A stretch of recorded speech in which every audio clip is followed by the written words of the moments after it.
didn't get dressed up enough? That's okay. No, you're a human being, person. You know? I'm a person. Yeah, that's right. Okay. Let me see.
Okay, welcome to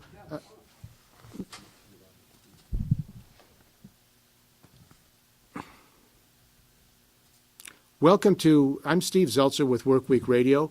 Welcome to a special 4-hour slot of programming on KPFA Pacifica on the crisis in Ferguson, the march that's taking place today in Ferguson, October the 11th, and also what the conditions are, social and economic conditions that are underneath the problems and the crisis in Ferguson for Michael Brown, and not just Michael Brown, but millions of other young people and working people in the United States. So we're going to be talking about that. We're going to have guests from Ferguson by phone. We're going to have video about what's going on. And also we have a slideshow that we're going to be doing. So we're glad that you're able to join us today on a special programming from Ferguson to the Bay Area. So welcome to the show.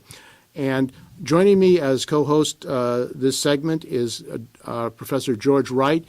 He's just retired from Skyline College, a community college, and was at Chico State, and also is an expert in the sports and the role of race and class in sports, and has been active in a new committee that's formed out of SEIU 1021, Social and Economic Justice Committee, which is discussing bringing labor and the community together to address the issues facing young people, African American, Latino, and working people as far as privatization, the attacks on social services. So welcome to the show, George. Thank you, Steve. Yeah, there's several questions I think I'm concerned about related to our format today is why did the murder of Michael Brown and the militarized police response provoke the massive protests in Ferguson, as well as the continuing protests, which are actually on the ground today.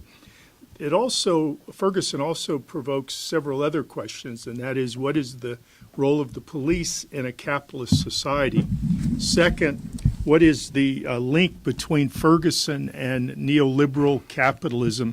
And I think what Ferguson also does is more or less expose the liberal myth that we are now living in a post-racial society. So we are going to have an activist from and a professor from Ferguson who just is on the way to the rally, but also has been working on getting labor involved in Ferguson and also in St. Louis. And so joining us this morning is going to be, let me see who we have, Dr. Ronaldo Anderson, who is a professor at Harris Stowe State College of Humanities. Hello. Welcome, Professor Anderson, and I'm glad you could join the show today. Okay.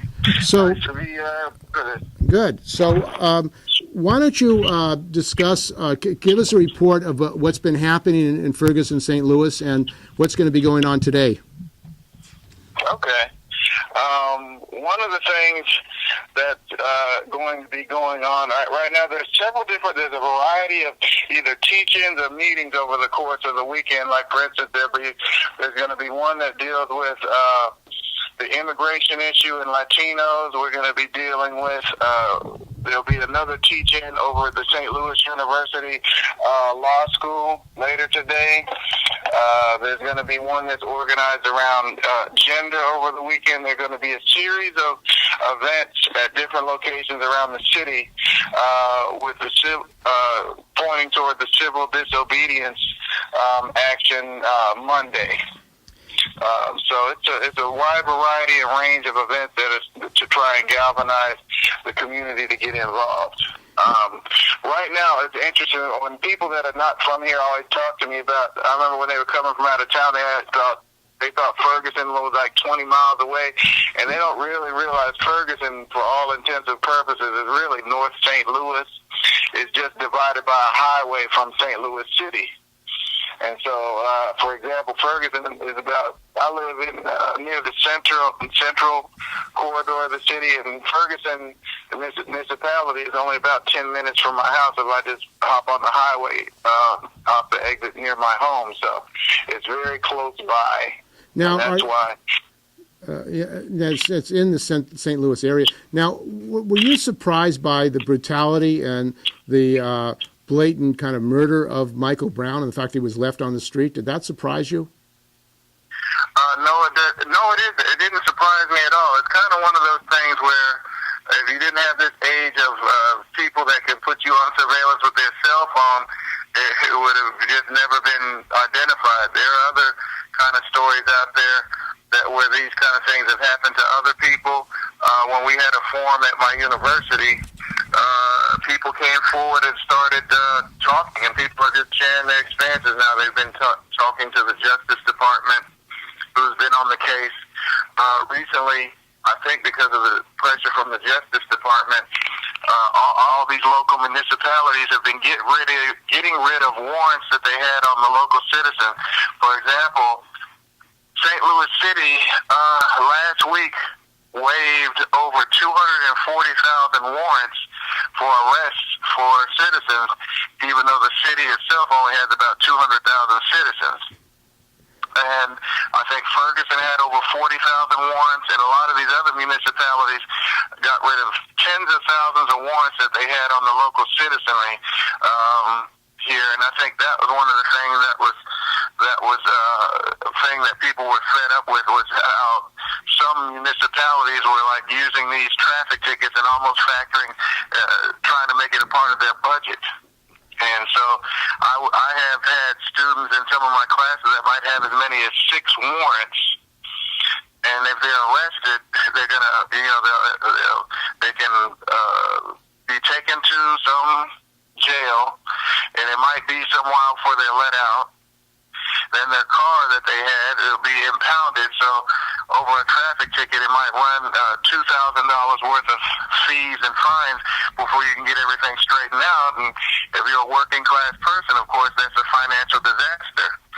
And also, for example, last week I found out, unbeknownst to me, I had a warrant out for my arrest, a bench warrant. And so I could have been arrested.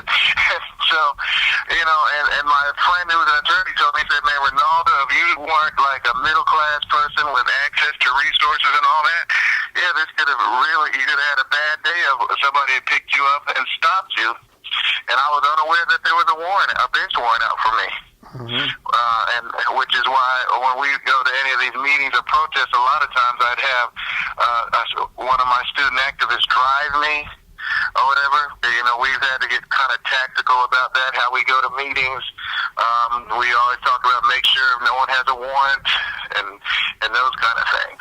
So are you saying that the use of warrants is a basically way of repressing the people and basically being able to arrest anybody at any time? It sounds like with that kind of number of warrants, anybody they want to, they can just arrest and pick up. Yes. Because chances are people in your organization will have a warrant. You may have a warrant, so it serves it serves an economic purpose and somewhat of a disenfranchising purpose of discouraging political mobilization. So, in other words, the police apparatus or the legal apparatus is being used to repress the young people and the people who want to speak up. They're afraid they'll be arrested and jailed if they do speak up. Well, of course, yes, I know it was reported last week. Now they're charging higher bail for people who are protesters. Now they're activists. Their bail is higher than it would normally be for people who are regularly arrested. So they're being targeted. We received some information just yesterday that the local police is working with some military-related units and the FBI to identify what they're calling outside agitators, to have them arrested leading up to any type of protests, to try and prevent them from getting here. And really, if it wasn't for some of the outside support, it would have been harder to keep a lot of this going, because some of my friends that have come from out of town, I was like, sometimes we need a breather too, because we have to go to work and do all those normal things. So the outside support has been incredibly helpful. And this repression that's going on, does it have a long history? I mean, and also, why aren't the politicians who you've elected in St. Louis and Missouri speaking out about this? Why are they going along with this? Well, because they got the carrot and the stick out. Okay, the carrot is, certain people have been shot by the money gun. What I'm saying is they've basically been given financial rewards for their organization or programs to that effect. And the stick is for those people who refuse to take the money. In my opinion, a couple of the leaders that you've seen on MSNBC that were talking about this thing or racing to get in front of the camera have received some substantial resources for their programs. And some of the people that have been interviewed on NBC are some of the main people that have been so-called identifying the so-called outside agitators. So that's why you have different groups here working around the issue. So because there's not trust between certain individuals. There are and one thing is the thing, because it's been so fluid. Any of the young people I know, my focus has been getting them political education in terms of understanding the basics of a social movement, how to deal with media, those kind of things, rather than following some type of charismatic model where one one person is like the rally point and this kind of thing, which has been done with other groups. But now I think that phase is over, and now you're starting to see a much more multifaceted approach with all the different elements that are coming together. And I think an example of this manifestation, when you brought up politicians, the formation a couple weeks ago of the Fannie Lou Hamer Caucus out of North County, that is, I had told a couple of colleagues, I said, what you're going to see here and I said this several months ago, you're going to see a Tea Party of the left emerge where, real Democrats, I would say what you see here, at least locally, is basically the African Americans are the Democrats, and then to a large extent, too many of the white Democrats are basically Dixiecrats. So you're going to see, they're trying, I think, to prevent this split in the Democratic Party. I think one casualty of it's going to be is the local county supervisor race, where Bob McCullough, prosecuting attorney, has put substantial resources behind one of the other supervisors to run against the African American incumbent, and so Steve Stenger is the Democrat who happens to be white. Right now, members of the Fannie Lou Hamer Caucus and a lot of them are going to be quietly supporting the Republican. I see. In terms of, and so that's going to. They're trying. I think they're worried about a split in the Democratic Party, and I think some of it in the Democratic Party doesn't want to have some type of real leftist, progressive element. Well, really get stronger inside the Democratic Party the same way the Tea Party did within the Republican Party. Well, it seems like the social and economic conditions that young people, Michael Brown, with his high school privatization of education, the unemployment rate, the deindustrialization of Missouri, the St. Louis area, that is being left out of the whole media picture. I mean, what are the social economic conditions of working class people, black, Latino, in St. Louis? Yeah, well, it's like a lot of the country here, you have there's a widening economic gap. The Post-Dispatch here, the local paper, the paper of record, had a front page cover of it. I believe, according to the local Federal Reserve, the average black household income in St. Louis City is about, for family of four maybe, is about $28,000, and the average Caucasian or white family is about $53,000. And a lot of that has to deal with the stratification and opportunities of education, the deindustrialization aspect, and also the segregated aspect. I think St. Louis is the sixth most segregated city in the country. And so all those factors, and in terms of the way the municipalities are structured around here, hamper economic growth.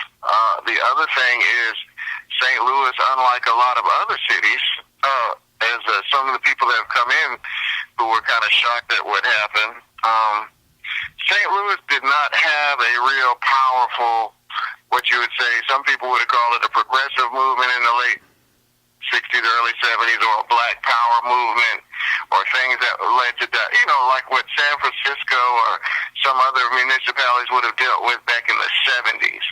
St. Louis is a generation behind in some of those issues because as the narrative goes here, like St. Louis was one of the only cities here in the country that didn't even riot after MLK or Bobby Kennedy was killed. And that was the kind of, the leadership made some deals with some other local leaders to try and suppress any of that kind of stuff from going on, which I guess at the time they thought was being responsible. However, what it did was also suppress a lot of other things that would have been considered fairly progressive. Now, you have been trying to set up a labor forum, labor and Ferguson. What was the purpose of that, and what was your intent in doing that? Well, the thing is here,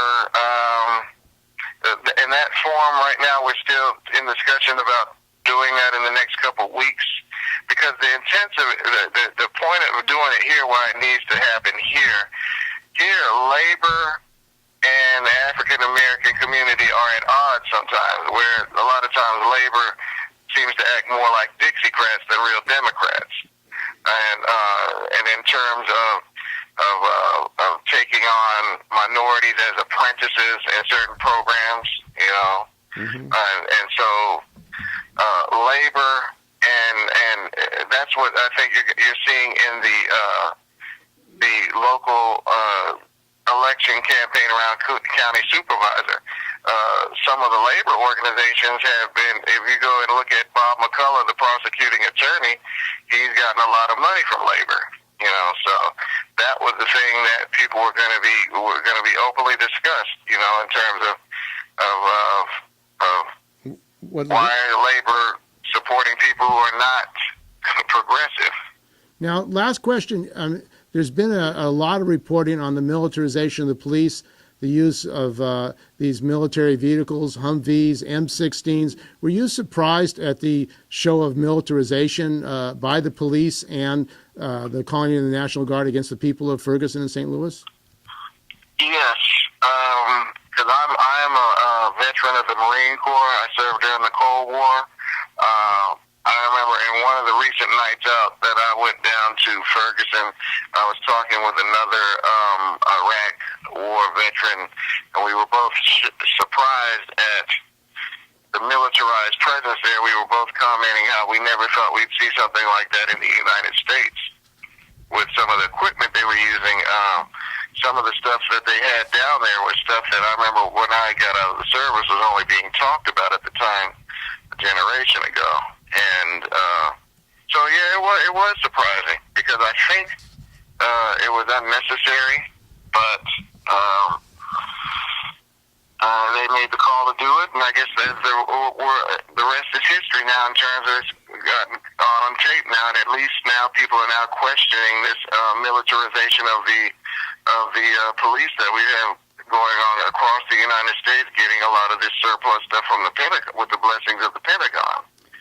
So I think it seems like there are unlimited funds for military equipment for the police, but the education and social services they have difficulty getting money. Oh yeah, there's no money for social services, but they always have money for this kind of stuff.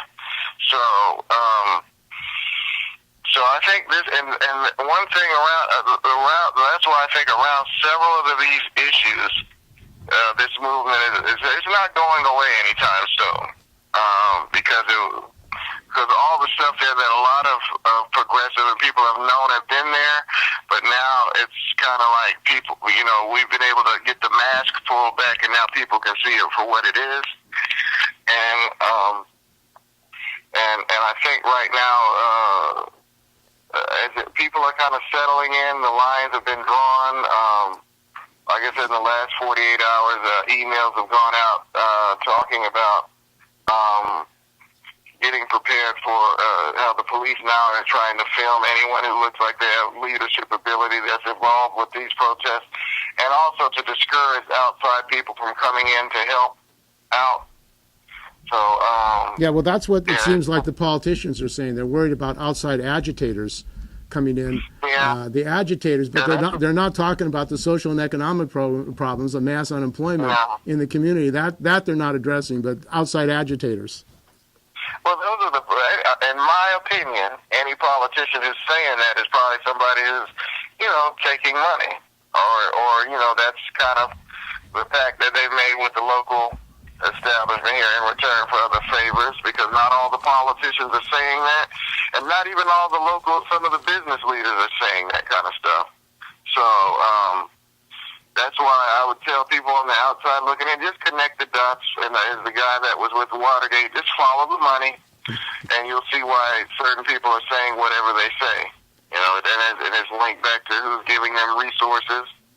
Because if it wasn't for the outside agitators, the so-called outside agitators help get the word out, have been helping with the organizational aspects of this. That's what they called Martin Luther King, didn't they? He was an outside agitator, going from city to city. Yeah, of course. So they're using that kind of old-fashioned, Southern 1960s rhetoric of, something I remember reading about it in a history book, but hearing it here in the last couple of months, that's also been like going back in time, hearing a certain way of kind of type of discourse. Okay, well, I want to thank you very much for joining us this morning, and we want to follow this up at KPFA in Pacifica on the struggle in Ferguson and how also it relates to working people, black people, African-American people, and Latinos all around the country. So thanks for joining us this morning from Ferguson, or from St. Louis. You're welcome. Thank you. You're welcome. Okay, take care. Okay, bye-bye. Okay, well, that was Dr. Ronaldo Anderson. He's a professor at Harris Stowe State College, professor of humanities, and also he's with the Black Caucus of the National Communications Association. So also joining us again as my co-host, this is Steve Zeltzer with Workweek Radio at KPFA. On the 21st, when there's a march and rally in St. Louis, is Dr. George Wright, who is also a professor, retired professor, and has been looking at the militarization, not just of police in Ferguson, but in the Bay Area, where more and more equipment, military equipment, is going to police in the Bay Area. George, do you want to? Yeah, I'd like to make some comments, Steve. I'm formerly a history professor as well as a political science professor, and have been an activist for many years, and I've kind of put those three areas kind of together to try to look at this particular story that's unfolding that I think is of historical significance. Perhaps the way to start this is by saying that related to the social economic conditions of people of color, historically in this country, it's been under the gun, under the boot, enormous amounts of repression and exploitation. Under various stages of capitalism. What we can see is 4 or 5 historical openings that have occurred throughout American history that created conditions for African Americans and perhaps other people of color for improving their condition. Some of these changes are really quantitative rather than qualitative, but they're very, very significant. Obviously, the American Revolution, the Civil War, World War I, where we saw the northern migrations creating a permanent African-American community in the North, and events around World War II, as well as the 1960s. Since the 1960s, what we've seen is a very significant shift in American politics and economics. Moving towards a neoliberal framework driven by a political system that radically has moved to the right, and a restructuring of the American economy from an industrial-based society to an economy based on financialization, speculation, military spending, and the like. What is, I think, historically significant about Ferguson is that in the last 35, 40 years where we've seen this neoliberal financialization project underway, the hope for some kind of opening to expose the conditions that people of color, poor people, and others face in this country was rather dim. But Ferguson, in fact, has allowed that opening. It's an amazing process to watch. At the core of this is a fundamental question, and that is the militarization of the police. What I'd like to do is make a few comments about militarization. First of all, how do you define militarization? Well, the American television audience, as well as the worldwide audience, what they saw in Ferguson was this massive arsenal of military equipment, military vehicles, tanks, guns, armament, and uniforms. But what we want to stress is that the militarization of the police is a little deeper than that. It's the equipment that is used. It is the look that the police have. But there's other elements as well, and that includes the kind of training that the police are getting around the country, oriented towards viewing communities of color, people who are acting out their constitutional rights, protesting at various political events, etc., are viewed as the enemy rather than citizens that are expressing their outrage or concerns about political issues. Also underscoring militarization of the police is certainly the pathologies of racism that are historic in the United States. Although we want to stress that events in the last 25, 30, 35 years have put a new twist on this historical pathology. The third point I want to make is that what are the targeted communities of this militarization process?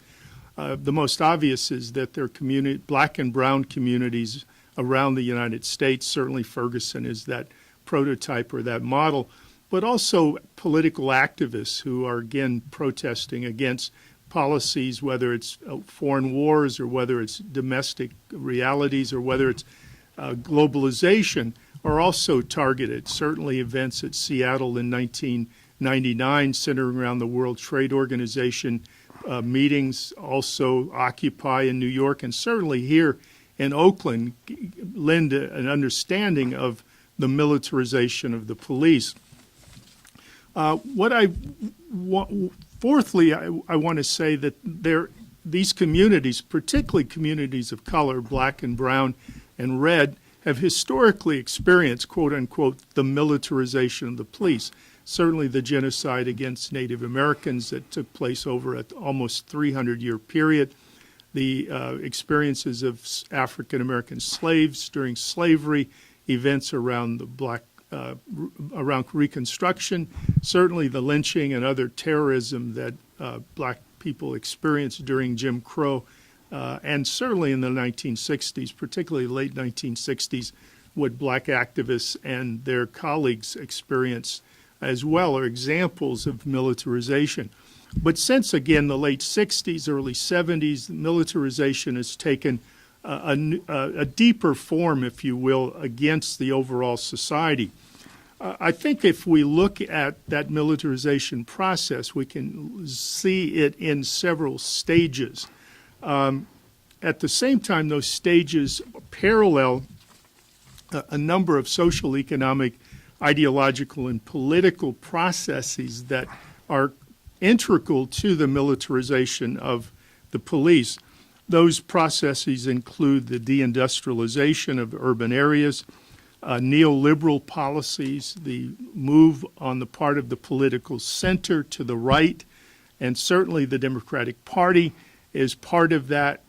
One of the ironies of American politics today is that Obama would be far to the right of Richard Nixon's domestic policies, for example, to give you some idea of the changes. Even his foreign policy increasingly is much further to the right of Nixon.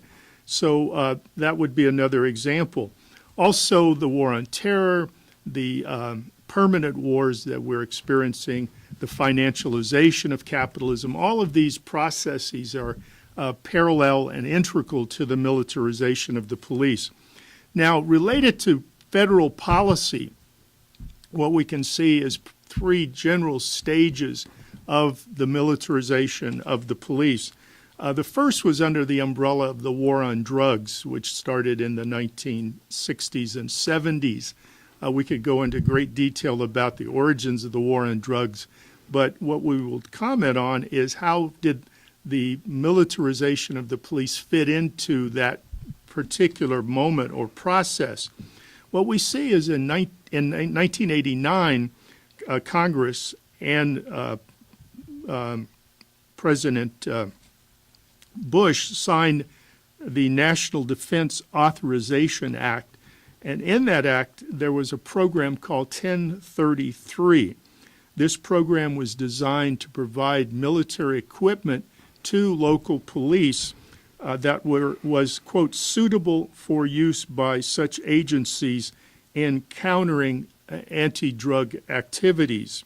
In 1996, that program 1033 was actually made permanent. So we see the Department of Defense as early as the early 1990s, late 1980s, providing military equipment to local communities. The second stage or second area is the role of the Department of Justice. In 1988, the Edwin Byrne Memorial Justice assistance grant was put into place, which provides funding to state and local governments to improve the function of the criminal justice system. There are a number of categories where this funding was to be slated, including drug treatment, corrections, et cetera, but the bulk of this money went into law enforcement. So the money was able to purchase military equipment. Also, since 2001, we see, under the umbrella of the War on Terror, the Department of Homeland Security being involved in providing money and resources to local communities so that they could purchase military equipment, as well as facilitate training. This money was aimed to infuse by the Department of Homeland Security money and assistance to state and local law enforcement anti-terrorism work to provide police more military equipment and resources. I think there's a third element here. As we see, the formal policies have been aimed at the war on drugs and so-called fighting terrorism. But I think there's a third consideration as well, is as the economic inequalities heighten in the United States and the outrage among people of color and working class people, poor people, disabled, et cetera, intensifies, this militarization of the police is also aimed to get ready for mass protests, demonstrations, and insurrections in the United States. And I think the events in Ferguson form that up. Okay, well, I want to thank you, George, for that useful presentation on the background of the militarization of the police. It didn't happen by accident. No way. It's been prepared for many, many years, and a lot of money is going into it. Before we go to our next segment, we wanted to contact Mark Esters. Mark is the president of the Coalition of Black Trade Unionists in St. Louis and has been active in trying to get the labor movement more involved in supporting the struggle of the youth and against the repression. He also is involved in trying to get organized labor more involved, and we'll see if we can get a report from him. He's going to be one of the speakers at a rally that's taking place. Okay, well, it looks like he's busy right now. He may be speaking at the rally, which is going on now in Ferguson. So why don't we go to an interview that was done I think, oh, wait, hold it, we haven't. Hold it, before we do that, it looks like we do have him. Hello. Hi, Mark. This is Steve Zeltzer with Workweek Radio at KPFA Pacifica in Berkeley, and we wanted you to, if you can, to provide an update on what's happening and at the rally, which I believe is being streamed live, and the role of labor and what you're trying to do in St. Louis today. Well, I only got a few minutes before we get started. Right now, we're congregating at the main stage, the King of Plaza, which is a meeting area for the community in the St. Louis area. Just about 1,000 feet from the St. Louis Arch, and about 100 feet from the old cathedral where the Dred Scott hearing was from back in the 1800s. So. Currently, all the speakers are gathering together. There's a crowd probably about 2,500 to 3,000 strong, diverse group, community groups, labor groups, all kinds of people here at the moment.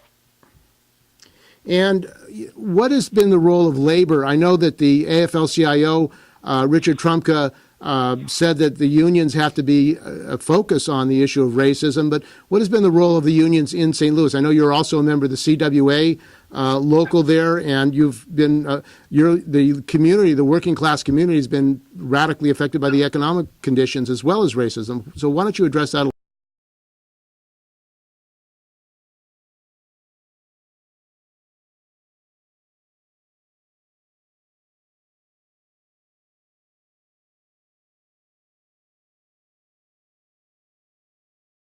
To get their membership to come out. So we have a good contingent of labor members here. They poured in some financial help, as well as, getting their membership to come out and support economic and social justice in the St. Louis area. Is there segregation in the St. Louis area? I mean, against blacks, African Americans? Well, St. Louis by itself historically has always been polarized that way. But in the labor movement, we have made great strides in trying to equalize that a bit. And with this Ferguson issue happening, people are recognizing that our community is divided.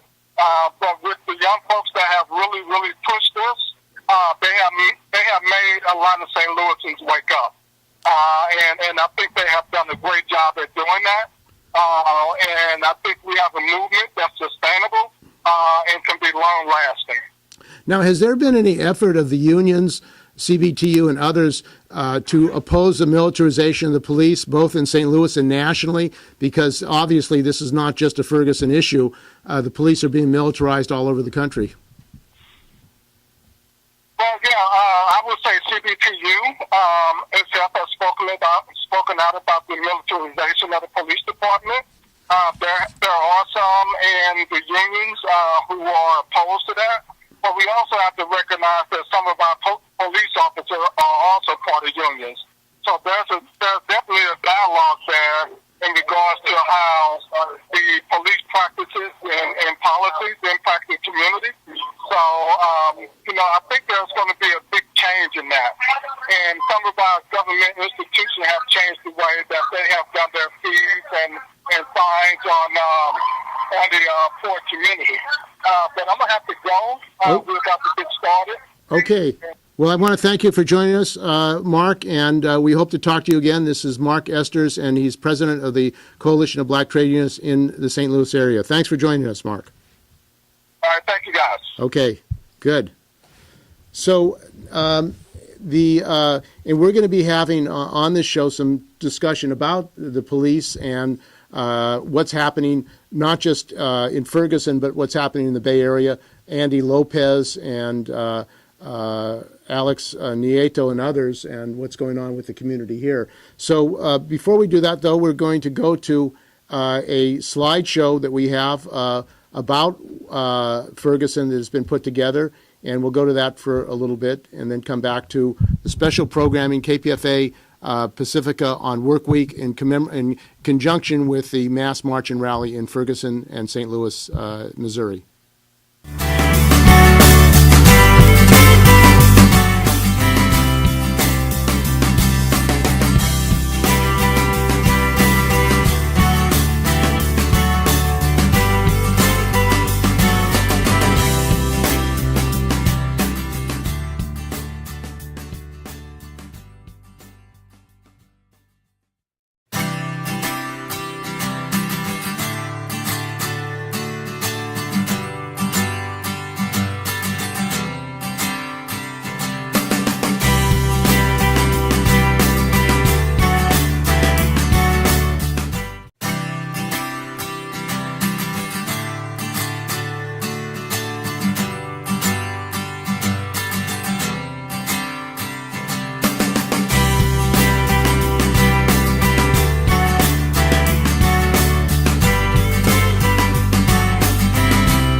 Okay, welcome back to KPFA Workweek Radio on Pacifica and our special programming on Ferguson, from Ferguson to the Bay Area. And now we're going to go to an interview that was done with some trade union workers about what are the conditions that Michael Brown lived in, the school Normandy High, and privatization. How was that affecting the community in Ferguson? What are the conditions that working people face in Ferguson as well as the youth? So why don't we go to that video segment? Welcome to our show, both of you. Hey, thank you, Steve. We appreciate it. Hi, Brad. Good to know you're joining me. Likewise. here we are, working families in Missouri are definitely under attack, and the middle class is under attack. Our brother Richard Trumka is in town for the Missouri AFL-CIO convention, and he gave a rip-roaring speech this week that really got to the point. You know, Leslie McSpadden, the mother of Michael Brown, is a UFCW member, and of course the police officer who shot him is also a union member. But Richard Trumka cut through all the BS and got right to the point about racism and poverty that still hold us back, and how some people try and use that to divide working families from one another. But I was really proud that Trumka did that. Normandy, as you mentioned, has gone through tremendous turmoil. The state took it over. This is the remnants of No Child Left Behind. And it's been a complete disaster. Now they don't even follow their own rules. The school classrooms are overcrowded. They got rid of the experienced teachers and replaced them with temporary workers, and the students are having none of it. So the schools have just exploded since the state takeover. And that's right. That's where Michael Brown went to school. You know, so this horrible tragedy, I'm hoping, can be an opportunity for us. The same McDonald's, everybody, if you watched the news, saw where a reporter's head was slammed into the door by a militarized and hyped up police officer.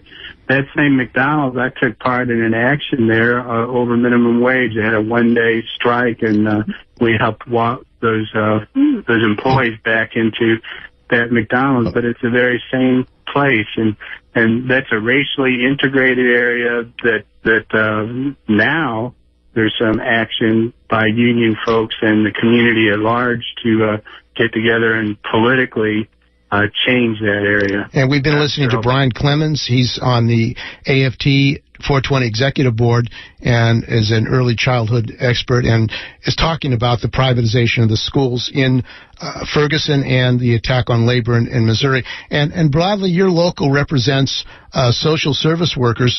What is happening as far as social service workers and social benefits for working people and people particularly in the Ferguson community?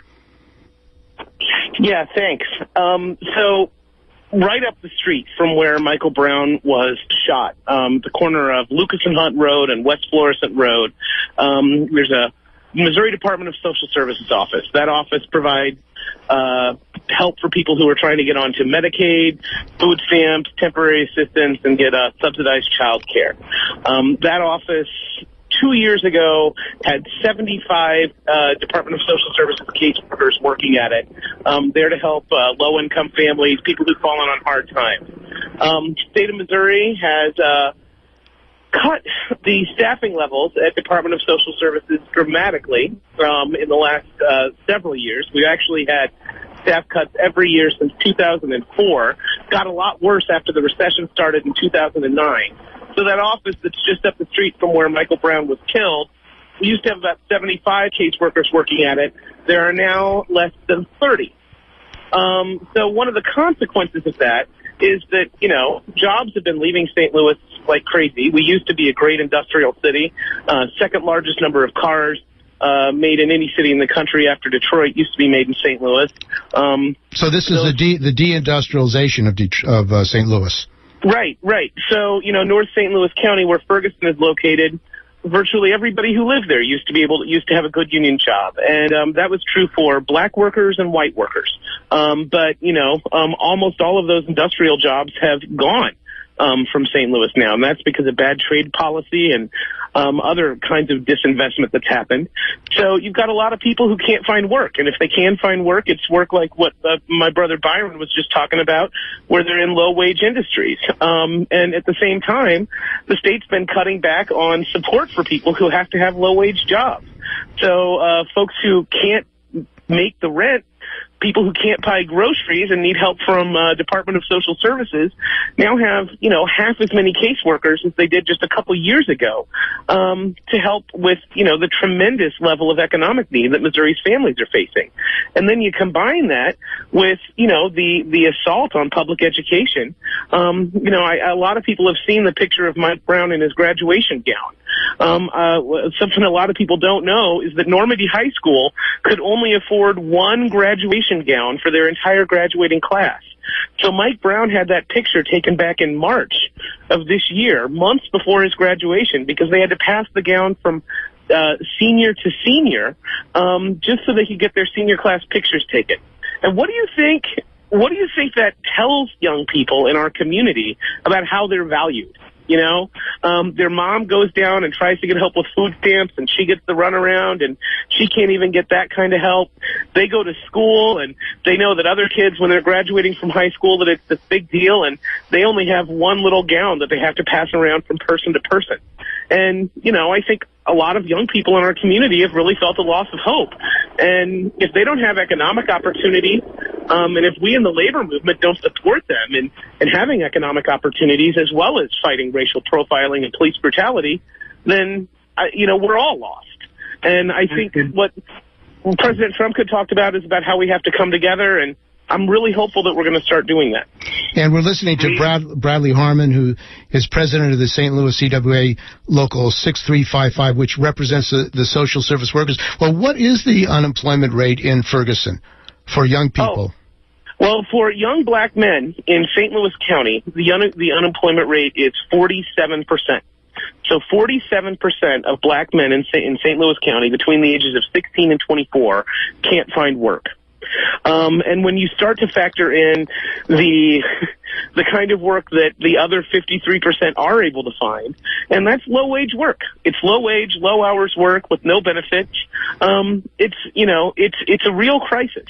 And, you know, what we have to deal first with the issue of police brutality and racial profiling, and we have to get justice for Mike Brown and his family. But we can't stop there. The problems go really deep. They're obviously not unique to St. Louis, but I think here in St. Louis they're especially acute. And if we don't wake up to that, I don't know what happens to us. Well, Byron, there have been protests there. And there's been a lot of witnesses who say that Michael Brown was basically murdered and then left on the pavement for like 4 hours. Yet there's been no arrest of the policemen who did that. It seems like it's basically an explosive situation where they don't even want to take action to rectify this.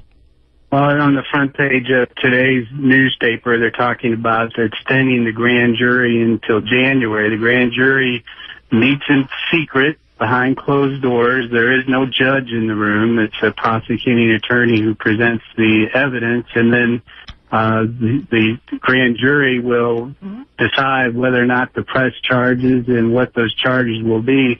And I will tell you, it's going to be a powder keg again if they don't charge and indict Officer Wilson.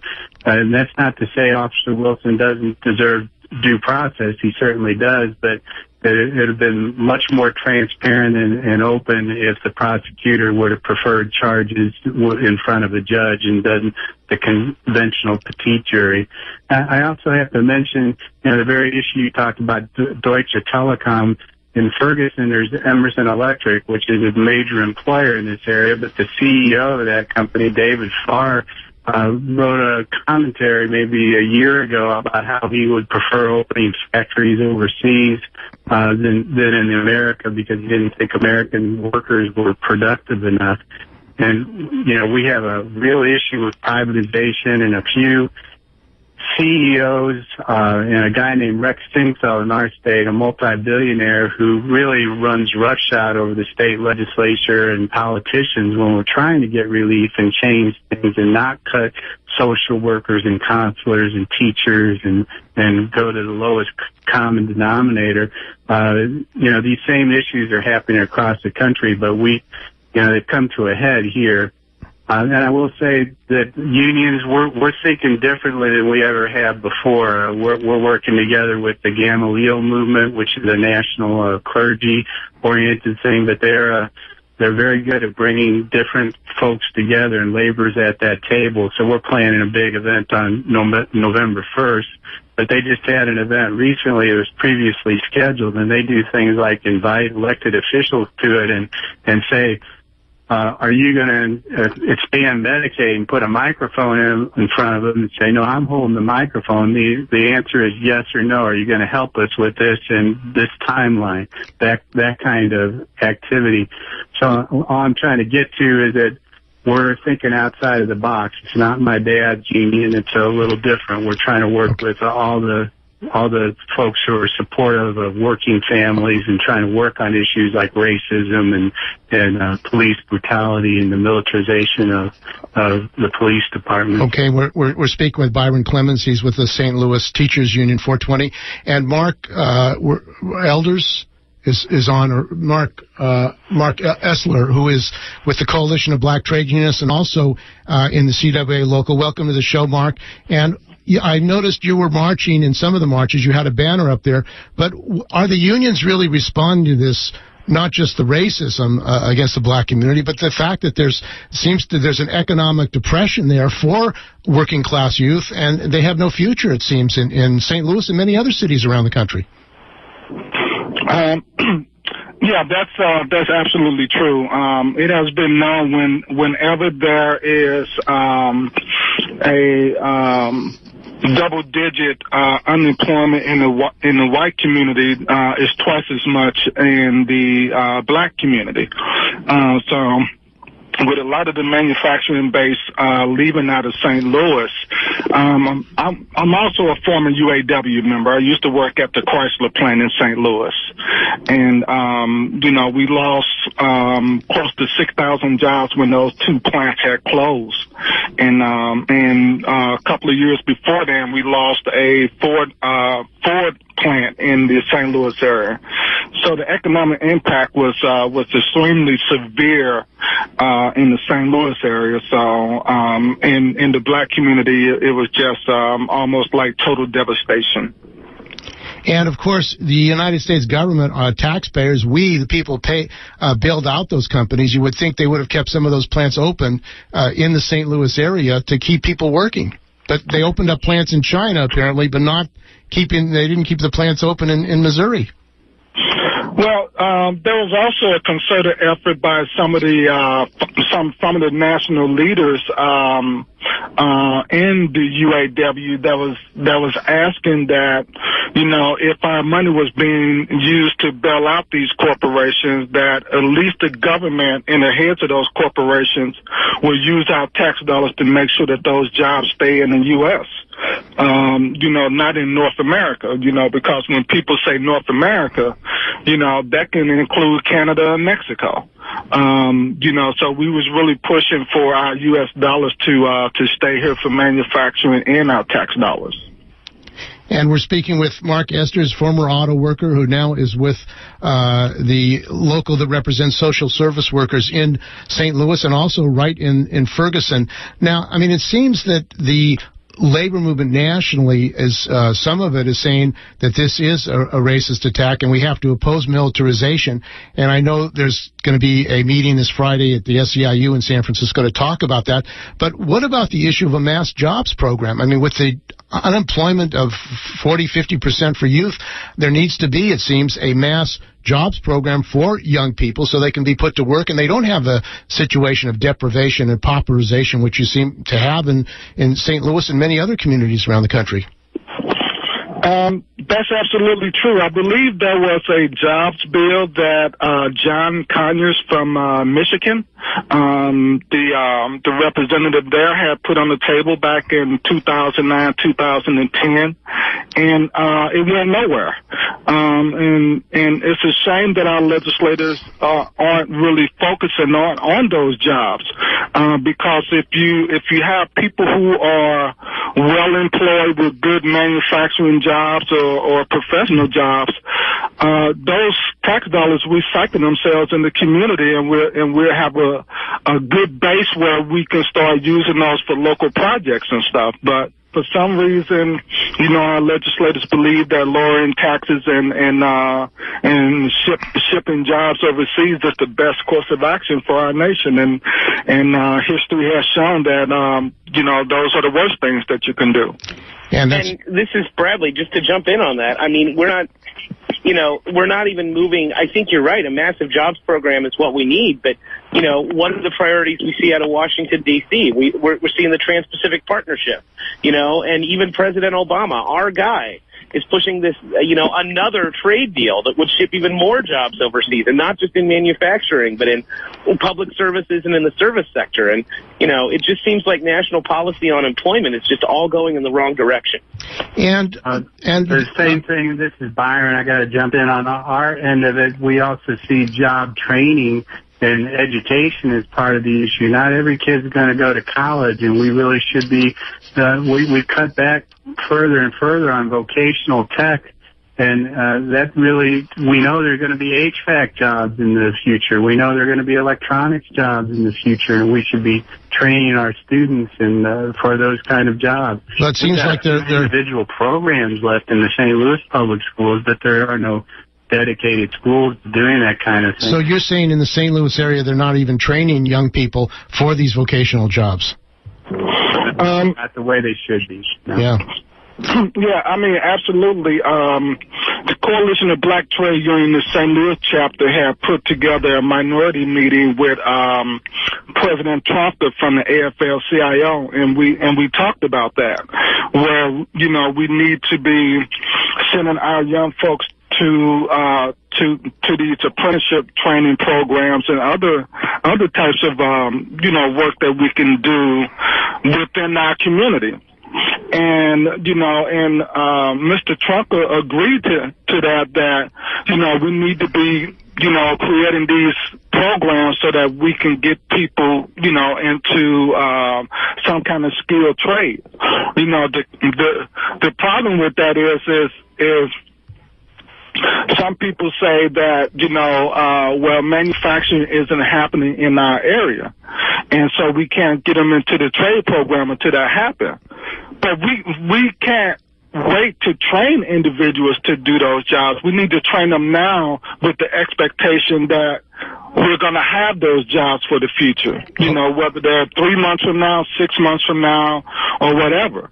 And Bradley is right. I mean, we need to refocus some of our legislators and our president that this TPP is not the right legislation to be trying to push on our community. Okay, well, I want to thank all three of you for joining us from St. Louis, and I think we got a little better understanding of some of the conditions facing not only Michael Brown, but millions of other people in Missouri. So thanks for joining us on Workweek Radio. The murder of Michael Brown in Ferguson, Missouri has ignited a national debate. Welcome back to Workweek Radio, KPFA, and this is special programming on October the 11th in conjunction with the protest mass march in Ferguson. And what we wanted to do in this program, a special program in KPFA and Pacifica, is to connect the dots not only with what's happening in Ferguson, but what's happening in the Bay Area for working people, the black community, and later the Latino community we're going to talk about. And we also wanted to let you know KPFA is having a fundraising drive, so if you go to the site or on the website, you can contribute to KPFA on the website, kpfa.org, and help keep the station alive. So this struggle in Ferguson and the brutal murder of Michael Brown and the conditions of young people in St. Louis are not isolated. And we wanted to talk about what are the conditions in the black community among youth and among workers who are working to defend the conditions of people in the black community and also the whole community. So joining us on Work Week on the special programming from Ferguson to the Bay Area, on my far right is Alicia Williams, and she was with a licensed vocational nurse at San Francisco General Hospital, and she recently was in a struggle against workplace bullying, which is going on against a lot of public workers in many, many public agencies. So welcome to the show, Alicia. Also, Brenda Barrows, who is also at General Hospital and is an SEIU chapter chair and active in the SEIU local, and also in a newly formed committee on labor in the community, supported by the Social and Economic Justice Committee of SEIU 1021, to deal with this issue of the community and labor. I'm Steve Zeltzer, and to my left is Professor George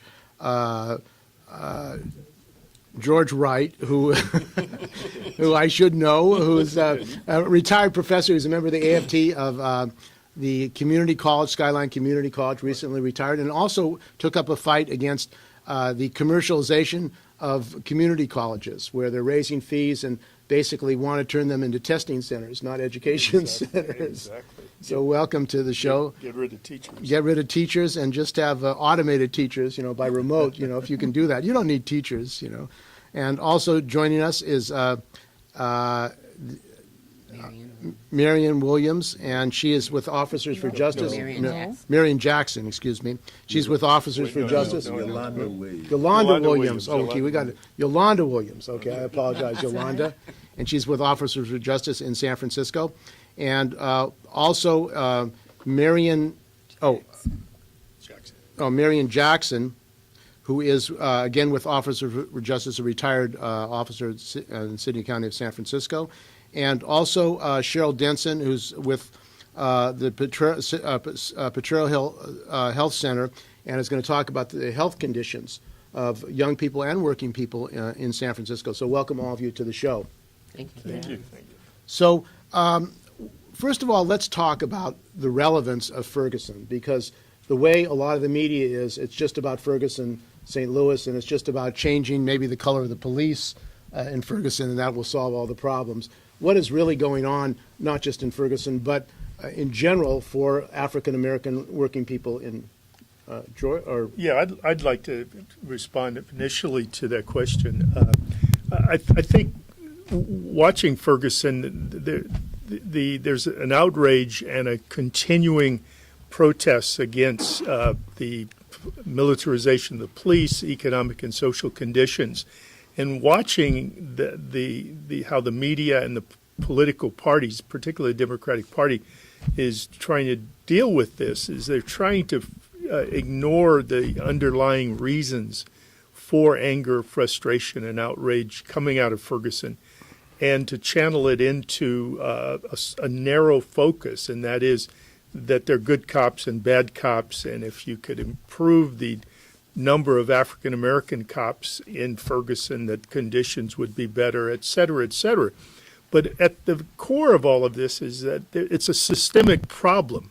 It's not only a Ferguson issue, but it's a national issue, and it's also a global issue, because at this particular historical moment, we're dominated by a stage of capitalism that we know as financialization, where speculation and the stock market and Wall Street manipulations are how profits are made by dominant economic interests, and the rest of the society, the working class, be damned. And so the media, again, is trying to ignore that reality very strongly. Anybody want to add any additional comments? Okay. Well, from a police perspective, I have to say that Ferguson is just another example of something that is an epidemic at this point. It allows us as police officers to have a learning opportunity on how to deal with the traumatized community and how to repair it door to door, village by village. It also allows us an opportunity to establish joint collaborations built upon trust by identifying each of the stakeholders. And I think that this is a fantastic opportunity for the union, the retirees, working folks, students, and mental health workers to all get together and brainstorm something so that we can learn how to deal with the conflicts that exist. We can understand that violence is really a disease and a mental health issue, but the underlying problems are still, as you have stated time over again, economics and the lack of opportunity, the sense of hopelessness, especially as a person of color, because we're constantly being told what we can't do, and we're not supported in doing what would be most beneficial for us to sustain ourselves. Okay, well, thank you. And also, Cheryl, you deal with health issues, and what is the health issues? Because it seems like there's less and less money to take care of the health issues, even one of the richest places in the world. Well, from my perspective, so I work in the San Francisco Health Department, and I've been there for 20 plus years. And through the years, with the economics changing in this last cycle of the downturn in the economy, I see the disparities growing. And there was an article published in the SF Gate that if you lived in Bayview Hunters Point, you would live 14 years less than if you lived in Russian Hill in San Francisco. And the reason I see that I relate this to the economy, a lot of people lost their homes, they lost their insurance, they lost stability. And it's been people not just of color, but people of color in the last downturn in the economy suffered more. And our healthcare system really, even though San Francisco has a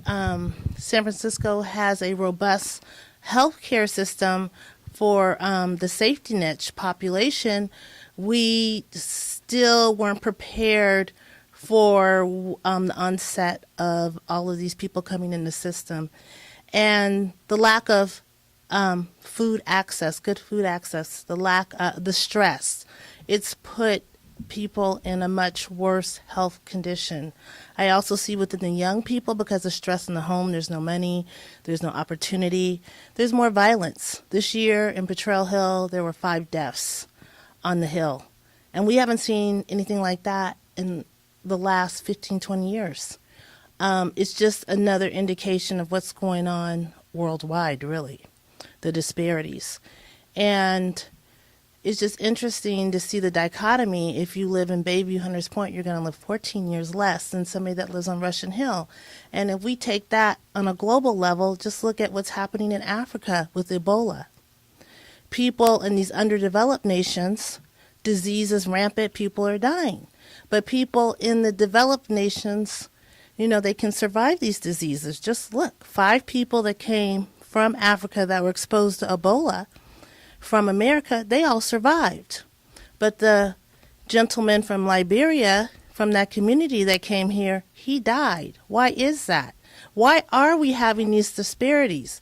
And if you take it on a global level, I mean, it's people of color wherever you look. So it's not just San Francisco, it's not just Ferguson, it's what's happening in the world to people of color. And we're being pushed, it feels like we're really being pushed off the earth, the planet.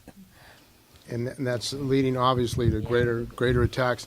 We're listening to Cheryl Denson, and she works for the Potrero Health System. And also joining us is Brenda Barrows, who is at General Hospital as well, and has been fighting privatization and attacks on health service workers. So why don't you talk about what's been going on there? What's been happening is, and this is the way I feel about this whole situation, I think there's a volcano brewing. It hasn't erupted yet. But if we don't do something about this now, it's going to erupt.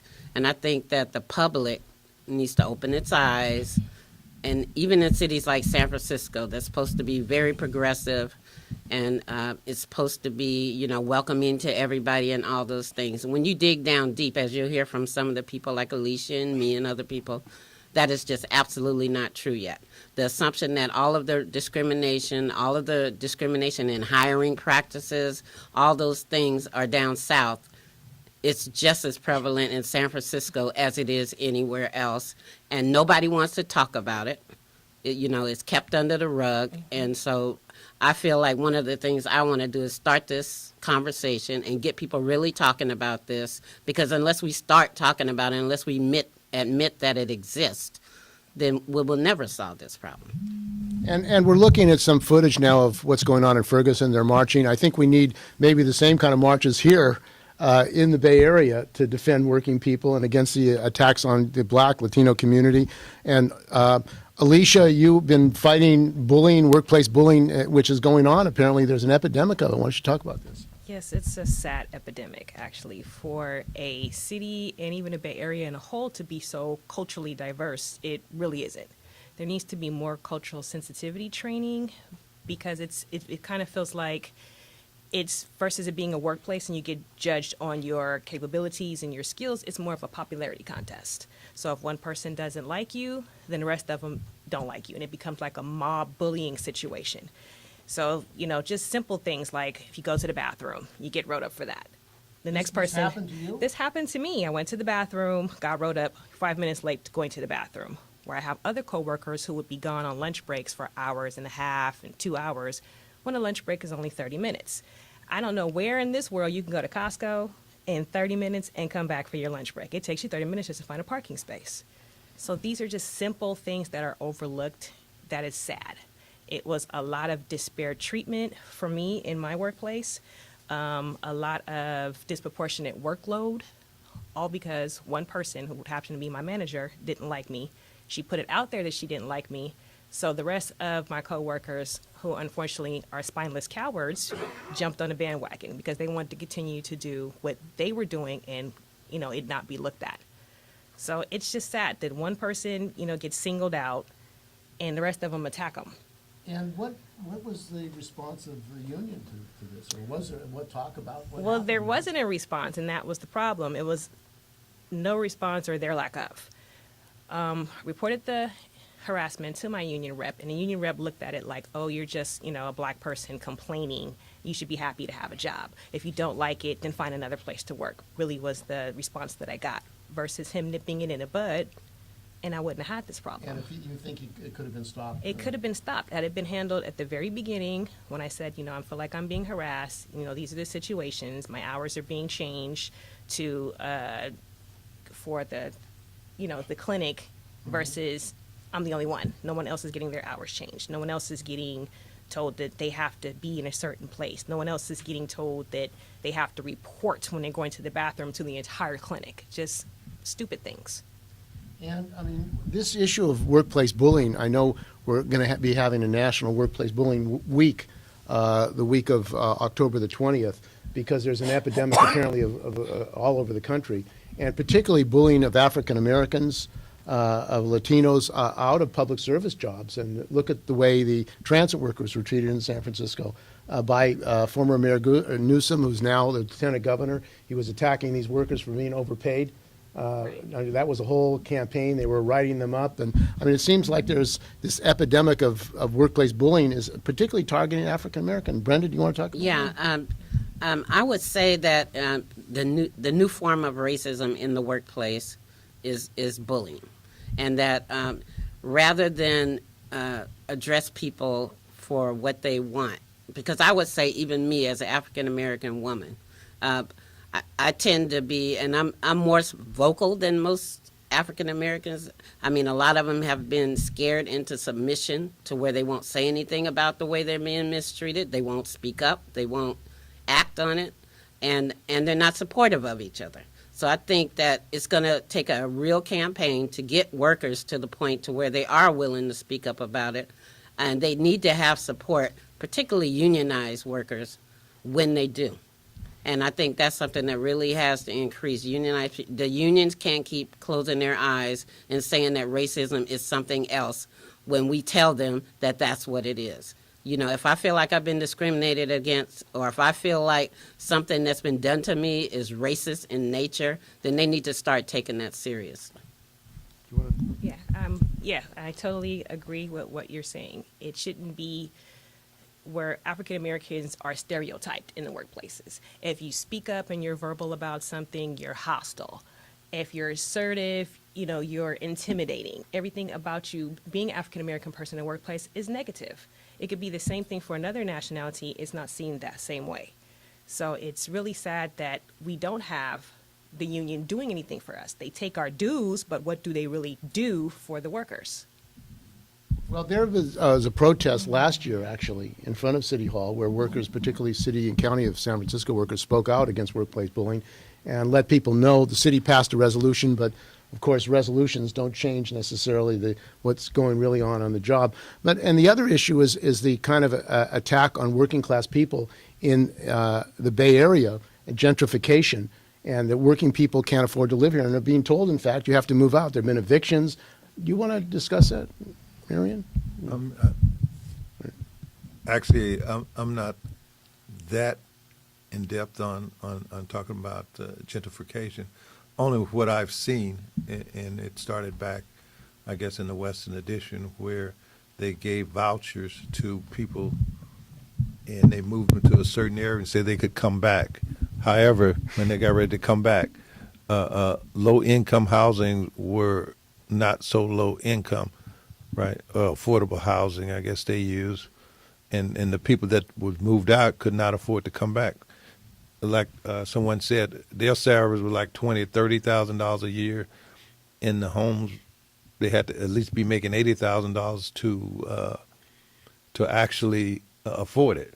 So they could not come back, and they actually didn't even recognize the voucher, because I asked this question one time: why don't you recognize the voucher? Say these people can move back, and they said it was a different administration. My thinking is, if the city sign off on it, the city is responsible, no matter who administration it is. But that's one way of moving black and brown folks out of their homes, because homes in San Francisco is very expensive. So more wealthy, affluent folks are now moving into San Francisco, right? And those areas where low-income folks are is crime-ridden, right? That's another way of displacing folk, where you can get arrested and then you can be banned from living, especially in the housing, public housing. And that's apparently happened in San Francisco and other public housing agencies where they ban people from living there. How has that happened?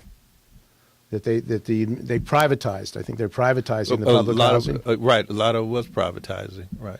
But that's a way of if even those people that can afford to live there, there's another mechanism to get rid of you, right? And my thinking is, if your neighborhood is drug ridden, and you know that they sell drug openly on the street, that's a police problem. That's not a community problem. That's a police problem, right? Because as the police officer, you're supposed to be able to combat that, and that's not happening. They let the community get worse and worse. And the other thing is money's going into their community. My thought has always been that, and they had a program where when you confiscate drug money, it comes back to the city. The feds send the money back to the city. City can do anything they want to. I'd say take that money, instead of giving it to the police, give it to the community and fix up that neighborhood that drugs destroyed. That you don't see that, but the money can go into fixing up those communities, painting the homes that they destroyed, and so forth. Well, one of the issues is like young people can't get good jobs. I mean, it's just the job situation. The unemployment is not just in Ferguson, where I think there's like 45% unemployment among youth, African American youth in Ferguson. Many young people can't get good jobs and are forced in an impossible situation. They can't leave home.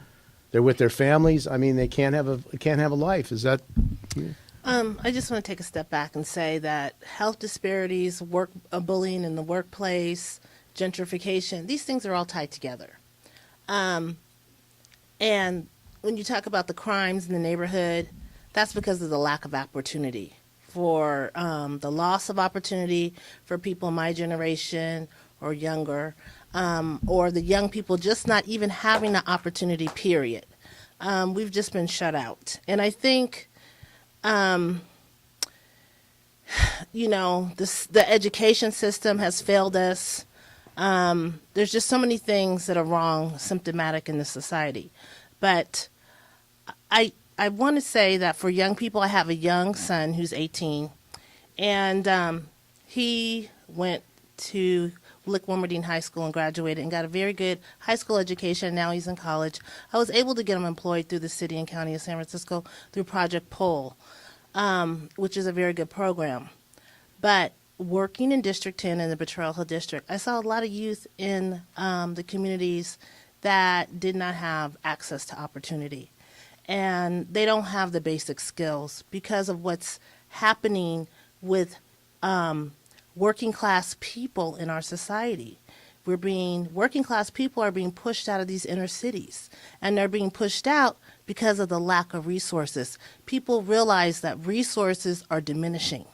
So it's cheaper. Who wants to commute 2 hours every day and put that one way and put that stress on their body? People have figured out, if I live in the city close to my job, that's a lot less stressful. In the past, people, middle class white people, maybe they didn't want to work and be civil servants more so. They could work in the private sector and make a lot more money. But these jobs have become more attractive, the civil service jobs, because people want to live in the city, and there's only so many good paying jobs. So the people of color who are the lowest on the totem pole, maybe educationally, economically, are being forced out of the city. And like I said, health disparities, gentrification, workplace bullying, they're all tied together. And I've been subjected to all of it. As far as the bullying in the workplace, I want to say that for reporting the disparities, there were African American patients that were being tested for being drug tested, and yet they weren't even being asked or told that this was happening. The treatment that these people are experiencing is just unbelievable. And so I think it's all tied together. And as Officer Williams said, we need to build coalitions. We need to have dialogues. As Brenda said, we need to get the people involved. People need to go to the polls and vote. That was another thing that was wrong in Ferguson. Everybody doesn't like what's unfolding with the grand jury and all, and the lack of information. But because 70% of the population of Ferguson didn't vote, they got a district. Is it a district attorney? Mm-hmm. Yeah, that decided to have this grand jury that was closed. Had they gone to the polls and voted, then they would have a say. So we have to vote. We have to get empowered. We have to stand together. And we can't, as Brenda says, go into submission. So. This is actually a question to my fellow panelists. And I've only lived in San Francisco for about 10 years now, although I've been coming here for decades. But there seems to be two general communities that are being gentrified. One is the Bayview, and I taught at Skyline for 8 years, taught history, and I had a class called Ethnic History of California, and I gave the students options of writing research papers. And one of the papers every semester was to look at the impact of the T-line, the Muni T-line, running from downtown San Francisco down into the Bayview, and why that was built and what impact the T-line has had on the displacement of the traditional communities there at the backside, the gentrification of the Bayview. And the other community, and all you have to do is walk through that community to see it happen almost day by day, and that's the Mission, seeing the gentrification. Just on a personal note, just a couple days ago, a friend of mine and I were looking at Craigslist, looking at rents for rooms and apartments in San Francisco. And I mean, we saw hundreds of listings, but you can get one bedroom for $1,200 or $1,500 or $1,700 if you want to rent a home. And we're not talking about any palatial dwelling. You know, it's $5,500 a month or $6,800 or $7,000. Who can afford that? You know. So anyway, I would like some of my colleagues who've lived in the city for most of their lives to comment on those themes. Well, it seems like also, I mean, gentrification, working people, African American, Latino, are being told you can't live in the Bay Area anymore. Mm-hmm. Yeah. I mean, working people are being told by the politicians and by the developers who run really the politicians, you're just too bad. If it costs too much, move out. There are thousands of evictions. So what does that mean to our society where working people say you don't have a right to live where you work and you have to live 2 or 3 hours away? That's what's happening to thousands and thousands of families. And what does that mean to working people? Well, in South Africa and in Palestine, Israel, that meant apartheid, and the minority communities had to live in Bantustans is what that really means, okay? Mm-hmm. what the points that you bring up are very interesting. As a native San Franciscan, I have to say I am constantly I cannot believe the current state of the city and county of San Francisco, and really of the state of California, because primarily the communities that you've mentioned, the Mission District, the Bayview District, there are families that are literally suffering from post-traumatic stress. Post-traumatic stress based upon the violence, post-traumatic stress based upon the displacement, post-traumatic stress based upon the fact that where is your positive role model to help mentor, to help guide you, to help direct you? These are the things that we once had when we were growing up in San Francisco. Now there's an extreme need for life coaches to help folks process these situations that they're in right now. And that's why, and I'm going to make a special plea right now, that's why anyone who's really concerned about these issues, as a sergeant of the San Francisco Police Department, I encourage minorities, specifically black and brown folks, men, females, everyone, to get involved. And the way you get involved, maybe you never thought of a career in law enforcement, but stop complaining about law enforcement, and why don't you become a member of the law enforcement agency and give back to your community? The question as far as law enforcement, though, or why aren't they arresting the real criminals in San Francisco, these speculators and crooks that are stealing from working people? That's it's like the people that steal billions are senators, and that's the little people. Like they were saying in Ferguson, thousands of warrants on working people who don't have any money. The working class stays poor and the rich stays richer. It's like when they do all these budget cuts, it's always the supervisors who never seem to get cut. The little people always get the pink slips. We always get to have to pay back retirement funds or whatever just to stay with a job. But yet the supervisors are getting their bonuses, they're getting their raises. Why don't they have to cut? On this thing, I would say gentrification. I mean, even the Asian community, if you go to Chinatown now, I mean, the Asians are being pushed out of Chinatown. Chinatown is changing just like the Mission is changing, just like they're beginning to try to change District 10. And if you look at it, it's systemic. There has been a plan made, right? And we're not included in that plan, right? And it's up to us to fight that plan and make sure that what they want to happen doesn't happen. And it's going to take everybody getting together. And that's why I'm a proponent of people from all walks of life. I don't care who you are. I don't care what race you are. There are good people in every part of our society, right? And if we all get together and we say, no, we ain't having this, then they won't be able to do it. Right. So as far as that, I see it in District 10. There's an election going on in District 10. Right. And I see that is just, to me, people say, why are you so compassionate about District 10 and keeping Malia Cohen? It's not about Malia Cohen. It's about, will District 10 still keep its minority identity or won't it? Because if a white guy gets elected there, that neighborhood and that area will gentrify twice as fast as it's doing now. At some point, we got to put a stop to it. The candidate may not be perfect. It's not about the candidate. It's about the identity of that community.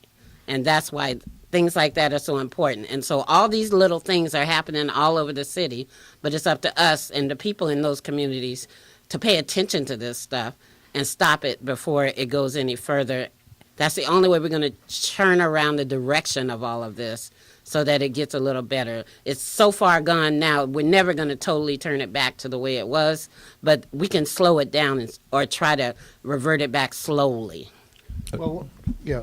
And I just want to say, you have to look at San Francisco is a city really without a county, so the land mass is not large, right? So the only property available, and it's actually the best property in San Francisco, is the Bayview and the Mission, right? The weather's good. You got housing projects sit right on the water, which if you can get rid of those, you're talking about multi-million-dollar properties, right? So there's no place to expand in San Francisco. So now you have to start taking property, and those people who are sitting on there are low income people, and that's why they're trying to get them out, because it's about money. You got a lot of dot-commers, you got a lot of people with money coming to San Francisco. And it's a class issue. The speculators, Right, it actually is a class issue. they see it as a class, getting rid of these poor people and bringing in rich people so that they can make billions of dollars. I mean, and the role of the police as well. I mean, to defend the class system. I mean, that's what it's about. Protecting people who have money. I mean, the people who are evicting are not being arrested. It's the poor people who are being thrown out of their homes, who've lived there 20, 30 years, their whole lives, and just being thrown out. And at the same time, you have a situation where in Detroit they're shutting off the water for working people, while they're saying we got to spend more money bombing people in Syria and all around the world. I mean, it seems like the contradictions of the system are growing for people as far as survival in this rich country. I mean, this is a rich country. And what we heard about from St. Louis is it used to be an industrial center for auto, for good-paying jobs, like Southern California used to be a center for industrial jobs. But instead, what they've been doing is building prisons. The whole prison industry, you can't get a job, you can't afford to go to school, so we got a prison for you at $30,000 a year for a guard. And this whole militarization and imprisonment of young people, I mean, it seems like it's a barren future for young people in this country and this world. Yeah, I just want to add a footnote to our story here, and I think it's symbolized by the fact that the 49ers moved out of San Francisco and moved to Silicon Valley, and is quantitatively up the cost of attending a 49er football game. I mean, there's no way the Niners should be outside of San Francisco but again, I think it's a microcosm or example of what's happening. One of the questions I feel is very important here is that they talk about San Francisco in the media, whether it's the right-wing media or the corporate centrist media, liberal media and progressive media, that San Francisco is a progressive city. I don't know quite what that means, especially after listening to my colleagues talk about the patterns that are going on here. But one of the questions and concerns I have is that to be a progressive city is that the city is controlled and dominated by the Democratic Party. But from my vantage point, it seems that the Democratic Party is part of the problem, because they are linked to corporate military interests that further the objectives of the corporate agenda, the accumulation of capital or profits by the corporations in Wall Street. And the best example of that, well, there are two examples. One is Obama and his policies over the last 6-7 years. Whatever sector you want to look at, certainly military aggression, but the privatization of social services and privatization of education. How that plays out in Ferguson, from my perspective, is that immediately when the outrage took place, the protests expanded, the Democratic Party rushed in there with their figureheads, Sharpton and Jesse Jackson, to try to and hold the Attorney General as well, to try to channel the frustration, the outrage, the anger and protest into the political system, meaning just trust the Democratic Party, trust the Attorney General's office, because they're going to investigate this thoroughly. One of the scenarios was to systematically have a review of the militarization of the police. My feeling is the outcomes of that is not going to be to the benefit of the community, but it's going to be how to better militarize the police to make it more systematic and effective. So one of the problems about affecting change, I see a kind of if not a detour, a roadblock, and that is that to rely on the Democrats doesn't seem to be getting anywhere. In fact, it's going the opposite direction. So that's my concern about all of this. And I would agree with you on that, right? We can't rely on political parties, because you're right. A lot of the Democrats, if you look at their policies, and I'm looking at myself as a city worker, and we've had Democratic mayors over and over in San Francisco, and it seems like with each mayor, as the terms go on, the attack on public workers gets worse and worse, right? So you have people that are progressive about gay marriage, but then they seem to want to, put their heel in the neck of all city workers. They feel like we're all overpaid. They don't appreciate the work that we do. They don't understand that we're the ones that run the city, and we're the ones that I'm the one that the patients know when they come to San Francisco General. It's not Barbara Garcia, because they never see her, right? So they need to start respecting the workers a lot more, and I think that is something that is lacking. They have had an ongoing campaign for years to give the public a bad impression of public workers, and it's been working. Honestly, it's been working. So, public workers have started to begin to, start our counter to all this damage that's been done. But for the public, working people need to unite together. It doesn't matter whether you're public, private, nonprofit, whatever. If we all stick together, then they won't be able to do that. But right now, the divide and conquer has been working for the powers that be, and we just have to say no. We have to say no to that, and we have to get more and more people to say no to that. And by educating people, by, once again, getting people to speak up, because a lot of people suffer in silence and they won't speak up. So we all have to start speaking up, like it or not. And yes, some people will be fired when they speak up. I mean, somebody has to put their neck out there. I put my neck out there. I've been there 35 years, so it's a lot harder for them to fire me. But, I could see how an employee who's only been there 2 years and is being abused on a job wouldn't speak up, or being discriminated wouldn't speak up, because they're afraid, and it's so hard to get a job now that they tolerate it. But I think we have to get to the point to where people don't tolerate it, no matter where you are on the economic rail of the workplace, including Walmart, right? Our Walmart campaign, the way that Walmart workers are treated is horrible. But, people keep going to Walmart. Now, I boycott Walmart. I will not shop in a Walmart, and I wish more people would do that, because that would be the only way that Walmart would start to treat their employees better, is if they thought there was a consequence to it. I have to agree with what I'm hearing, because the working class is really being destroyed. I remember when I grew up, San Francisco was a union city. Now it's more like a union buster. And look what happened with San Jose. San Jose is being financially ruined. The workers are actually leaving San Jose, and they're trying to come into our city to get employment. That's going to create issues for us, though, because San Francisco workers have always been known to be very passionate about labor issues and supporting each other. And I think that is all paramount. And then the other thing that you talked about this being a progressive city, I don't see it that way anymore, because we're losing ground, because there's still one topic we refuse to talk about because it's just too uncomfortable. And I'm speaking about race relations. That's right. There is a rage that continues to perpetuate itself. And it comes across the class lines. Yes, it even is. We know that those who are LGBT have experienced the same type of racisms that we experience, those of us who are of color.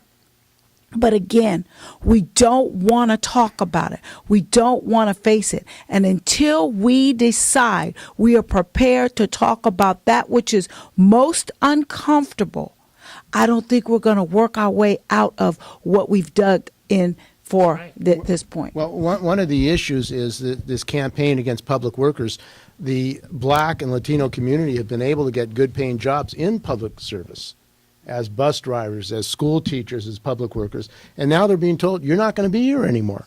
We're getting rid of you. So I consider that part of a racist attack. It's not just an attack on the working class, but it's an attack on those workers who've been able to fight to get good paying jobs, post office, good paying jobs. And those are the jobs that they want to outsource, Staples, destroy those public jobs and go to work in a Walmart. They're pushing people, really, and this is young people, even retired people. Their pensions have been stolen, so they end up in a Walmart working till they die. I mean, this is and at the same time, I mean, what I find extremely interesting is at the same time you have all these billionaires in this country. In the city, in the in city, the city. you have 111 billionaires in California. You have over 27 billionaires in San Francisco, and they're telling the working people, the public workers, we don't have enough money for health care. And there's your progression. The city of San Francisco is progressively keeping the black and browns down. There's the progression right there. Instead of people being able to get jobs, again, like I said prior, for their skill level and their capability and their education and their merit, it's a popularity contest. If you're not one of the popular kids, then you're out. And it's sad, and something needs to be done about it. Workplace bullying should be made a law. They have laws now, they're starting to do it in schools. Why can't they do it in the workplace? Should managers and supervisors be allowed to talk to people like they're less than or subspecies? And if you speak up and say something like, I don't like this or I don't like that, then next thing you know, you're out of a job because you're inappropriate or you're insubordinate or you're causing a hostile work environment. And it's not you, it's a supervisor. No one should be able to go to work and feel uncomfortable. It causes you to make mistakes. It causes you to be walking on eggshells, and all kind of things can go wrong when you're like under attack. Who wants to be attacked at work? You're attacked at work. You get out of work, you get on public transit, you're attacked by the public who's angry because they couldn't get the job that you have. It's just an attack. It's become a war zone in San Francisco, in the Bay Area, period. It's just a war zone, and it's sad. I'm been born and raised in San Francisco, and I've seen all the changes from the T-line to even the bus driver on the buses. It used to be dominantly an African-American and Latino job. Now all I see is Asian people driving. Even when I worked in the employee health part of San Francisco General, where they process all the new hires, out of 10 hires, you'll get 1 Latino. The next set of 10 hires, you'll get 1 black. But most of them are Asian and Caucasian. What's wrong with this picture? Well, another area is the hotel industry in San Francisco. The fact that the hotels will not hire African Americans. And, it's interesting. At St. Francis, there was 1 African American left there, and they had a strike 4 or 5 years ago. What do? They go to Hunters Point and bring in black youth to work as scabs. And then as soon as the strike is over, they fire them. So in other words, they will not give jobs to young black American males, decent jobs in a union situation, and then after this, they'll use them as scabs and then fire them. So what does that tell you about industry, how they look at young African American youth who need jobs, who want to work? Shows that nothing has changed. Yeah, it shows that nothing has changed. I wanted to make a comment on that. It's workforce development. In the San Francisco Health Department, right now there's a committee about workforce development. And I'm on this committee, and it's really baffling to me. There's a tool, the performance appraisal tool. In 2007, the civil service and the mayor reformed the tool to be able to use it in a way to develop people, to bring them up through the ranks so that they can find people of all races to be middle managers, to be at the top of the department, and then just to be line workers. But unfortunately, at least in the health department, it's been my experience that they haven't used the performance appraisal tool that way. You get the performance appraisal after the fact. There's no goals, there's no aims, there's nothing given to you on the onset.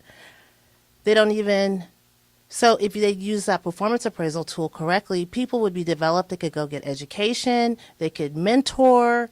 They could develop the workforce of San Francisco so it could stay diverse. And this I don't see happening. And I think that this is another issue as well, is why so many of us are being forced out of, at least in the health department, being bullied and being not treated fairly.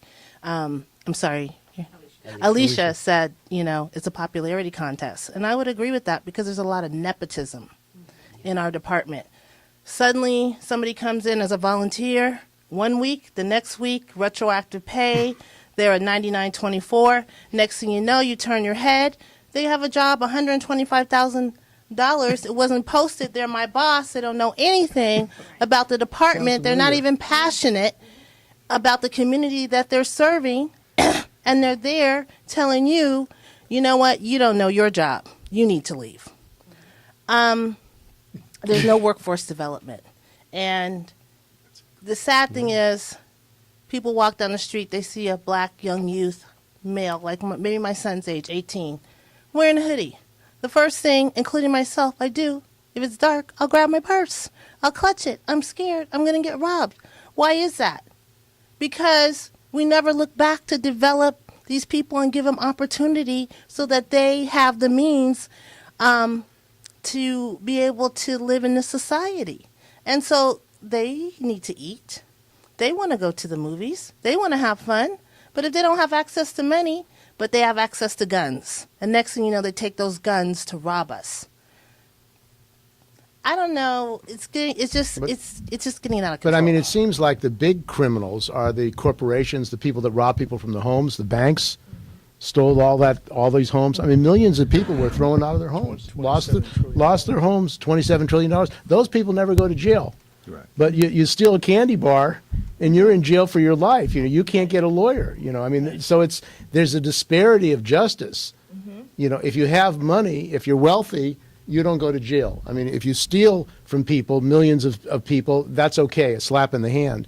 Another issue I wanted to address, and that is another thing that's happening with public housing, and there's very little of it in San Francisco, is they're trying to privatize the agencies, and these are public workers that provide public housing. So this is another issue that came up at the San Francisco Labor Council of a ballot initiative that will actually end up supporting privatization. They call it a private-public partnership, and actually they'll end up getting rid of public workers who have civil service jobs, who've been there and know what it is. And why don't you talk about that, Brenda?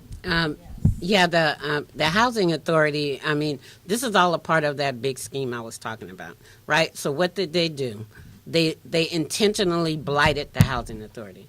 They kept cutting the funding so that things couldn't get fixed. The workers there, when people need refrigerators, whatever, it was a struggle. I have a stepdaughter who actually lives in the projects up in Hunters Point. And to fix a broken window, it took her 3 months. That is outrageous, and she has small children in the house. So this is intentional, and they did this so that they could privatize it, right? They never really tried to keep those places up the way they should, right? And like some other cities have programs where they go in every year, they fix everything every year, and they don't let the places blight.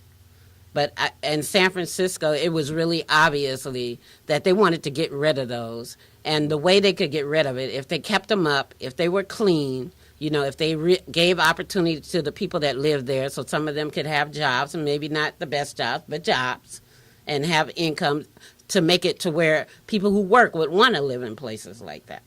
But they would not do that because that is not what they want. They want those people off the hill. They want them gone because the developers are chopping at the bits to get a hold of that land and build $1 million condominiums. And they'll find some other little corner to build some more shoddy housing. And that's how they're going to get the poor people out of San Francisco. They move them out, and then every time they move out, just as Marion said, they don't get back in, right? Fewer and fewer and fewer get back in.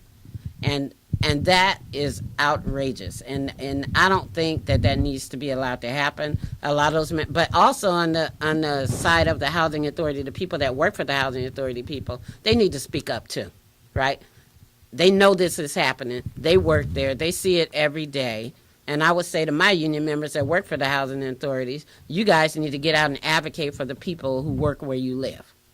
Well, there was a debate at the San Francisco Labor Council. What happened there at that debate? Well, I mean, there was a debate about it, and people decided to support the mayor's program, basically. And it's because, they've fallen into this. And I would say in many ways organized labor is in many ways, not so much the regular workers, but the leaderships of organized labor are part of the problem too, right? They have the same mentalities as the other corporate Democrats about things. And that's why us, who are labor members, we need to speak up within our own unions and change that, right? Because they can't get away with it if we're not letting them get away with it. But as long as we're complacent, as long as you see union members that have the idea where they don't want to get involved, they don't want to think about things, they just They just wait until the union tells them what to think and tells them what to do. They don't challenge the union on anything. We're going to have this problem. Labor will only change for the better when the membership starts speaking up, pushing their leaders to do the right thing. And the right thing may not be what they want. And so that's going to put you in conflict, and it's not easy. I know I've been the target of it, being the lone voice but I've been able to make some changes by pushing that hard. And I think the more of us that are doing it, the more things will change. Okay, I'd like to kind of comment on everything that's being said here today and how I look at it kind of in a theoretical or conceptual framework.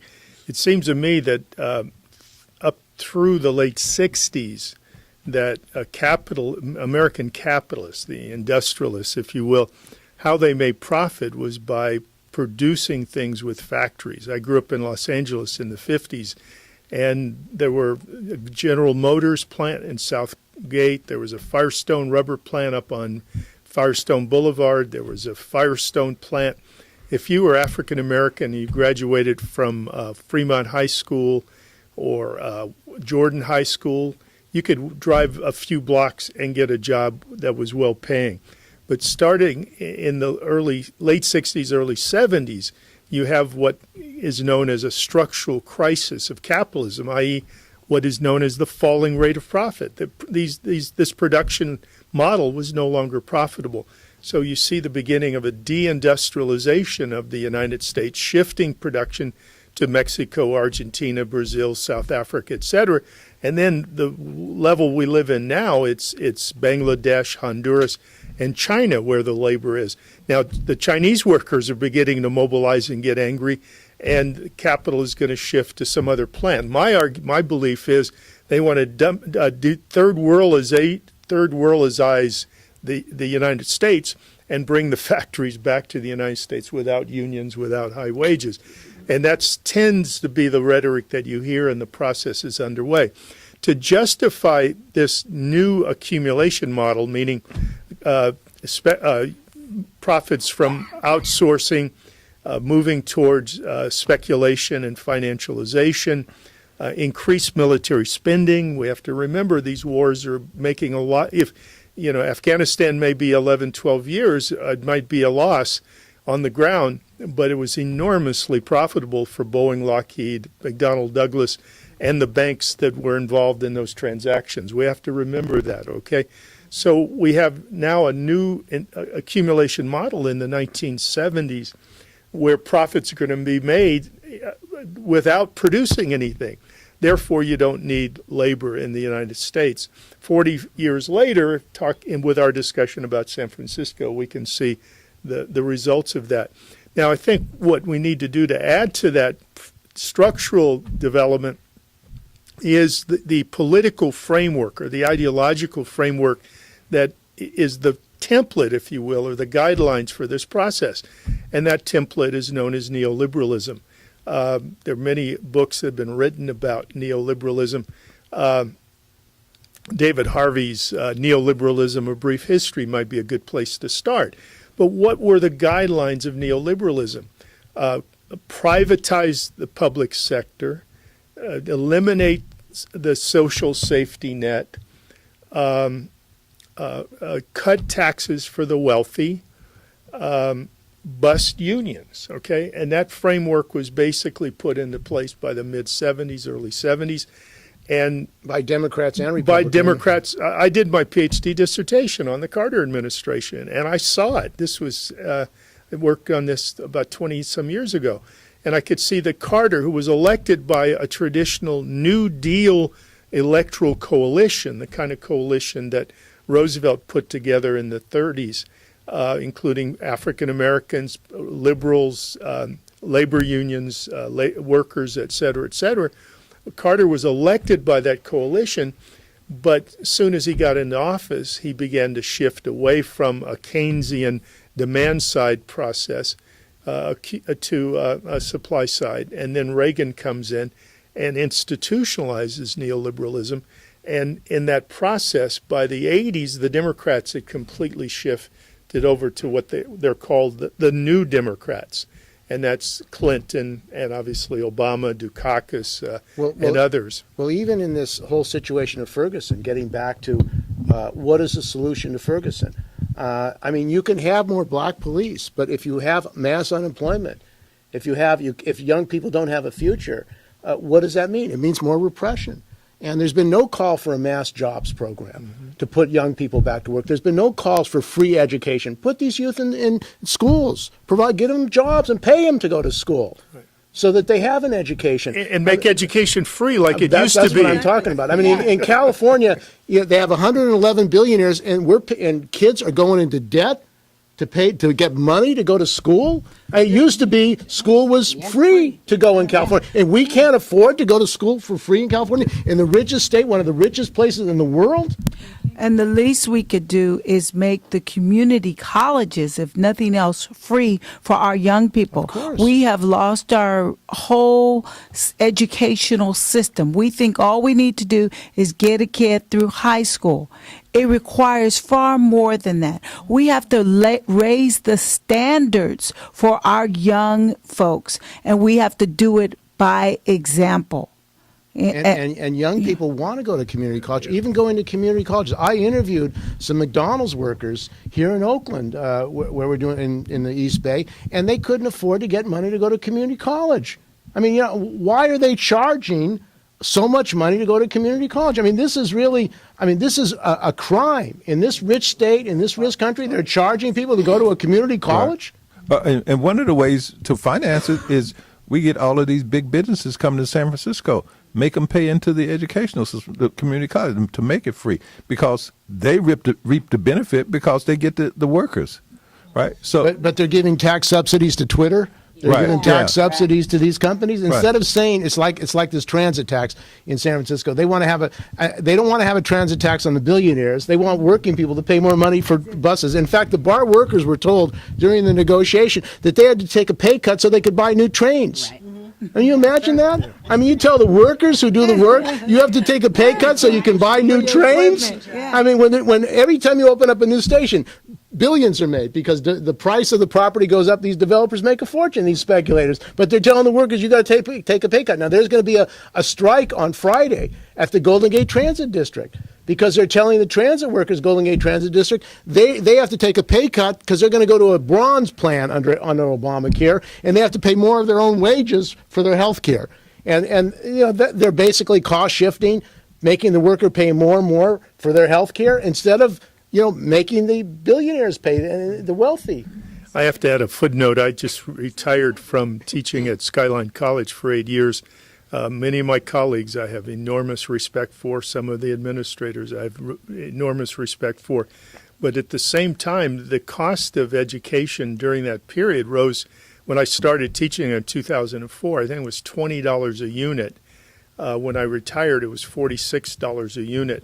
When I went to community college in 1962, LA Harbor Community College, it cost $7.50 for 15 units. Textbooks cost about $2, et cetera, et cetera. Now a textbook costs $120, $200, et cetera. And it's outlandish. But at the same time, part of why I retired after 46 years of teaching is I politically and pedagogically and morally could no longer operate within the public education system because I was finding myself having to be in complicity with the restructuring of education that was happening right in front of my eyes. It had been creeping since the 70s, but it had accelerated under the Obama administration to where they want to, again, get rid of teachers. They want to standardize curriculum. They want to create computerized tutorials. The big deal is online education. My feeling about teaching, I can't see my students' eyes if I'm teaching online, okay? And I got to see their eyes, okay? So, it's happening. And the problem is that the faculty at Skyline, I found, many of them were very angry about what was happening, but they were 46 years old or 50 years old or 38 years old. They had families, they had mortgages, et cetera, and they couldn't protest. They just had to sit there and say, I'm going to retire in 12 years. I got 12 more years in this. And of course, I mean, the education about all the things we're talking about has to go on. I mean, that's one of the reasons we're having this show. The labor movement, the union should be educating people about privatization. They should be educating people about militarization. I mean, there was a resolution that was passed by this committee that's been set up. And what are the plans to do with that? Well, we've written a resolution. Actually, the committee, there's like 3 tracks we're doing, right? There's going to be the political track. There's going to be us going to the labor unions. First thing, SEIU 1021 Social Economic Justice Committee. And I want to thank them for, it wasn't easy for me to get this group growing within SEIU 1021. As a matter of fact, it was very difficult. I faced all kind of resistance. But I'll have to shout out to Derek Boutte, who's over at the Social Economic Justice Committee, who said, no, we need to do this, right? And so I did get support. But we're going to have to present this to our executive board for approval on our plan to make sure it happens. So hopefully as many of our members on the committee, whenever that day is, can go and make our case to them so that SEIU 1021 becomes fully supported in this. And we also need to take it to other unions, right? So once we get it through one, the plan is to take it to all the unions and get them all to endorse it so that we're all together working on this. And the whole issue of labor in the community, the unions have an opportunity to unite with these communities and say, we're together, we're fighting the same fight for working people, for the young people. We want the young people to have a job. That's what the unions can do. So I think North Bay, East Bay, this needs to be expanded nationally. There is going to be a labor panel in St. Louis that Mark Esters and other people are working on, Arnaldo, to bring labor together with the communities and say, it's the same fight. We have to unite together. So I want to thank you for joining us today. I think we've had a useful discussion. I think the issues that are underlying what's going on in Ferguson were brought out, and I think that's what we have to do more and more. Can I just make one more statement? Okay. People need to know that Alicia, she's sitting here, she's being very strong, but Alicia is unemployed. The city fired her for exactly what she said. So if anybody out there has a job for an LVN, she's a wonderful nurse. They admit it too, but we need to get her working again somewhere. And that's a crime. The person who wants to contribute and has a job has to be fired by the city, the liberal, quote unquote, liberal city and county of San Francisco. Right. Basically, I lost the popularity contest. I was not voted Miss Congeniality. Well, I don't know why. City and County of San Francisco. Like I said, wasn't voted. Had nothing to do with my skill level, my capability. I'm very smart. I was the best nurse in my department, and was told that by the manager. But she labeled it, it's your behavior, as if I'm 5 years old. That's right. It's a personality issue, and this happens more and more. Workplace bullying, going after those people who do speak out. Right. And do stand up for their rights and principles. Those are the people that they have a problem with. And George, last statement. When I left Skyline, somebody had a problem with my behavior as well, and that's exactly the word that was used. Behavior. I just want to add about our coalition. It's called the San Francisco Coalition for Community Relations. We've met. Brenda's been a major engine behind all of this, but we have an agenda and we plan political action. But I also want to suggest there are a lot of groups in the Bay Area and San Francisco are concerned with these issues, and we do hope at some point that we can come into contact and work in a broad sense with all of those groups. We don't want to be an exclusive club by any stretch of the imagination. Thank you very much, and you've been listening to Workweek KPFA. And we're going to continue this program. We're going to be dealing with the Latino community, which also has been facing tremendous repression and murders. We have a slideshow that we're going to go to now, and then we'll come back to the special KPFA Workweek programming from Ferguson to the Bay Area. So thanks for joining us today on the show. Thank you.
This is Steve Zeltzer with Workweek Radio, and we have a special program that we're having in conjunction with the Mass March and Rally in Ferguson, Missouri, on the issue of racism, on the issue of the attack on working people and youth, not just in Ferguson, but all over the country and in the Bay Area. And our program is called From Ferguson to the Bay Area.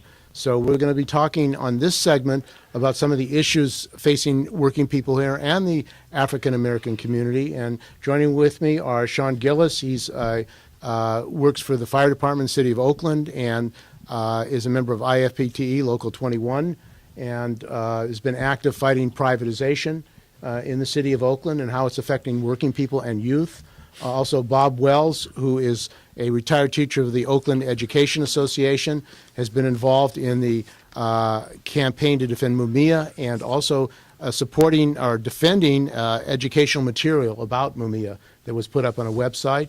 And also Craig Gordon, who is a teacher, was a teacher, just retired, and is still teaching substitute, a member of the Oakland Education Association, who helped develop this material on Mumia for the schools in Oakland, and it came under attack by the police and was taken off the website.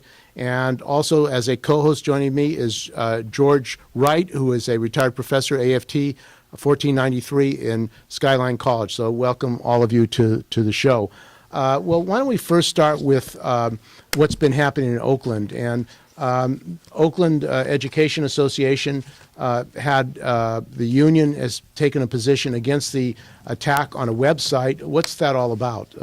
Craig, do you want to open it up? Yeah, well, the website is called Urban Dreams, and it was posted. It originated back in the some period between 1999 and 2004 when there was a federal grant to a project in OUSD, Oakland Unified, to produce social justice lessons, curriculum that was produced. It resulted in the production of about 27 lessons and units by various English and history teachers. I was part of that, and I produced a lesson, actually a unit of about 4 days long, called Hidden in Plain Sight, the Radical Vision of Martin Luther King. And it introduced students to the Martin Luther King that is completely whited out of history with, I have a dream being the only words that students know. I mean, that's basically all they know, and maybe they know that he, led the Montgomery bus boycott, but other than that, and that he died. But other than that, they have no idea, and this is not just my students, but I think probably still most Americans don't know that Martin Luther King was a fierce opponent of the Vietnam War, and then went beyond that, particularly in the last year of his life, to strongly oppose imperialism, U.S. imperialist policies in support of large corporations around the world, to call for the end of, he was leading a campaign to end poverty with Occupy Washington, basically, and then he was killed before the Poor People's Campaign could be launched. And so he was very critical of capitalism, really, in many ways, and particularly his last year. And so this lesson introduced students to that, and students really have a very positive and response to it, and were really had their eyes open. As an extension of this lesson was also a number of other lessons that make current connections, because if you see that the window in which you're seeing reality through the media and through our textbooks is very narrow, what else might be hidden? And one of them was, as an example for them, was a kind of case study, was Mumia Abu-Jamal, and the fact that none of them, and again, very few people, have heard of him, and we could describe. He's a radical former Black Panther who was convicted, framed up for the murder of a police officer in Philadelphia in 1981, and has been on death row, or had been on death row until pretty recently. Is still in prison, and there was very little about him. National Public Radio censored all coverage of him, and there was information about that, and asked students to compare it. Maybe the censorship of this to the suppression of Martin Luther King's ideas. So that's it, and it's been used by various parts of that lesson have been used by a lot of different teachers because it's been available on the website. But didn't hear much about it for a long time until recently. Fox News published on the website a story that says that lesson compares. I can even show you because it's quite sensational.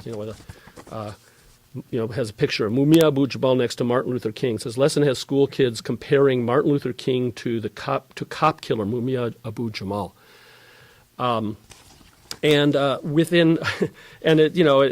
members of the Fraternal Order of Police were quoted, and the officer's widow, also who has been supporting, attacks on Mumia, said this is a disgrace, and it, has no place in public education. The district, within at least hours, for all minutes, but on that day that they were contacted for this story, first of all, discredited it, said this does not speak to our current instructional practice, and they took it down. So you can't get to that anymore. So that's basically what happened. I can speak to what we've been saying since then, but they've immediately responded to the attack by the police by just removing it from the website. And Bob, why don't you want to grab the microphone, and why don't you talk about what has been done to get that website back up, and so the students have the opportunity to read that. Well, to get it back up, we figure that the responsibility for it lies with the Oakland School Board.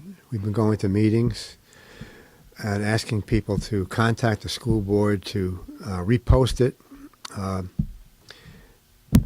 It's clearly dangerous and unacceptable for a right-wing police political action committee to determine the curriculum of a public school system. And that's what they did by pressuring the Oakland schools to take down the Urban Dreams website.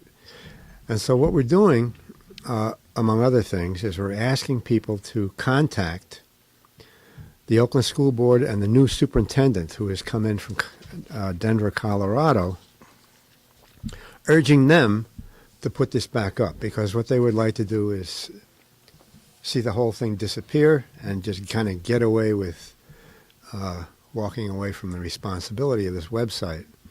So we're asking people to email the superintendent. Oh, this is the superintendent's email address. It's superintendent@ousd.k12.ca.us.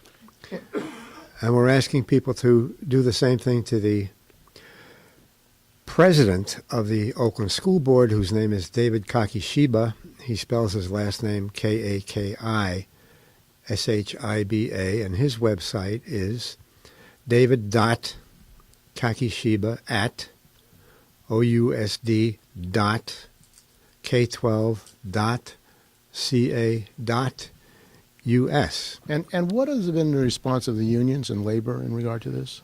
The Oakland Teachers Union, the OEA, has passed a resolution calling on the school district to repost the website immediately with no changes. The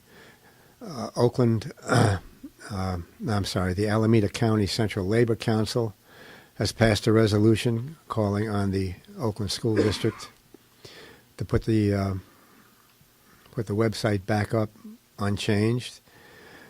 The president of the California Teachers Association has sent a letter to the new superintendent and the president of the board, and so has the president of the National Educational Association, calling on them to put the website back where it belongs, where it never should have been taken down in the first place.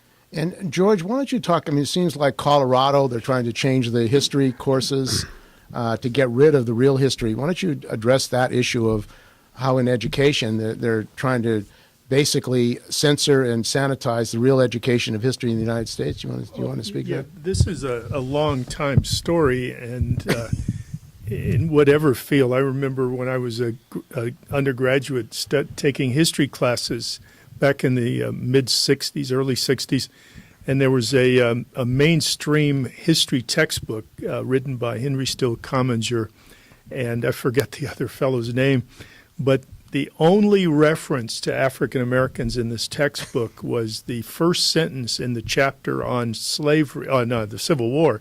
And that sentence was, and Sambo was happy during the peculiar institution. Okay, that book was published in 1940, Samuel Eliot Morison and Henry Still Commager. During the 50s, gradually, particularly in disciplines like sociology, but certainly by the 60s in other social sciences, and I want to say that history was at the forefront of this, Hofstadter, Kenneth Stamp, the Fauner family, et cetera, Eric Fauner, Philip Fauner, et cetera, with a school that we call revisionist history, where, or another way of calling it is social history, where, as one person once quoted it, it wasn't just the story of old dead white presidents, okay? It was the story of the working class and everybody that created America, et cetera, et cetera. What the history books say is a political reality. I mean, because if you can paint a picture that celebrates the American experience and ignores or doesn't include the egregious aspects of that experience, then you can create an image and socialize people, propagandize people into believing that there's a certain exceptionalism about the United States. So this is ongoing. In fact, I want to add to one of my favorite film directors is a guy named John Sayles, and some of you guys may be familiar with him. But he did a film, which I think is one of his best, called Lone Star. It was kind of the politics and cultural history of Texas. And it's very diversified, multiracial, multi-class, et cetera, related to the storylines. But there's a discussion in a classroom over the content of a lecture or discussion in this classroom.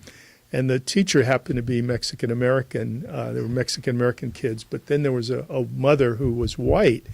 And it got down to the following line. The white mother said, I don't care if you talk about food and dress and music, but when you start talking about who did what to whom, that's where the line is drawn, okay? So none of this is really new at all. What I feel very strongly with in the last 40 years with the move towards neoliberalism, et cetera, the content, the narrative, if you will, of reality is very, very important. I remember you guys during the Bush administration, some Bush official said, we don't deal with reality. We create our own reality, et cetera, et cetera. So this is a fundamental a fault line within the maintaining of the status quo in relationship to people having a real understanding. I read an article on Counterpunch within the last 2 days by Gary Leacup about the U.S. and ISIS, and he's commenting on his frustration about the narrative about what's going on in the Middle East right now. And in parenthesis, he says every classroom teacher from elementary school up should make it very clear to his or her students that the United States is an imperialist, aggressor nation. But you're not going to hear that in most classrooms. The final point I want to make is this privatization of education process that's underway, whether it was No Child Left Behind or whatever under Bush and now Obama and his hitman, Arnie Duncan. What they want is the standardized curriculum. They want to create online education. I guess Mumia Abu-Jamal was not in the standardized curriculum. Yeah, Is that exactly? You haven't found Mumia in the standardized Common Core. I guess. So it's not enough Common Core. Huh? Yeah, my point has been made, I think. Too much to the core. Okay, well, Craig, why don't you talk about why they're afraid of Mumia Abu-Jamal and why the police groups are organizing, and also the effect of privatization charters in Oakland and how that fits into what's going on in public education in Oakland today? Well, I guess to start with your last point, I mean, this district, which has been likes to think of itself, and people in the Bay Area like to think of ourselves as the most progressive, radical, and certainly the members of this board and many in the administration probably would like to think of themselves as that way. But they're really on the forefront of privatization. They've been at the forefront of this neoliberal, transformation for the last 15 years at least. When Oakland was put under state control back in 2003. It was, it really went into overdrive, and they shut down schools, and it shut down, and they're continuing to threaten, to shut down schools and to look at give them the charters, private schools. We have more charters per capita in Oakland than anywhere in California. There's about 40. There's 40 charters currently, and when it comes to teaching, they would of course say we're for teaching social justice. They even, I think, have endorsed, teaching Ferguson, as they say, but not if it gets too close to the core, like you allude to. And so, when there was a teach-in that, in fact, our union led in 1999 on the death penalty and Mumia Abu-Jamal, initially the district gave some tepid support to it, but when the Fraternal Order of Police, which is behind this latest development, protested and then got traction through a lot of cooperative journalists, the district immediately tried to ban it. It was also at the time it coincided with the killing of an Oakland police officer too, so that gave additional fury to the idea, how dare you teach this lesson? So they tried to ban that. So they're afraid of. I just think it's clear that the Fraternal Order of Police is and the right wing is very powerful. So when it comes to real critical thinking and historical inquiry that the district professes to support, that's really not on their agenda. It's about raising test scores, about catering to this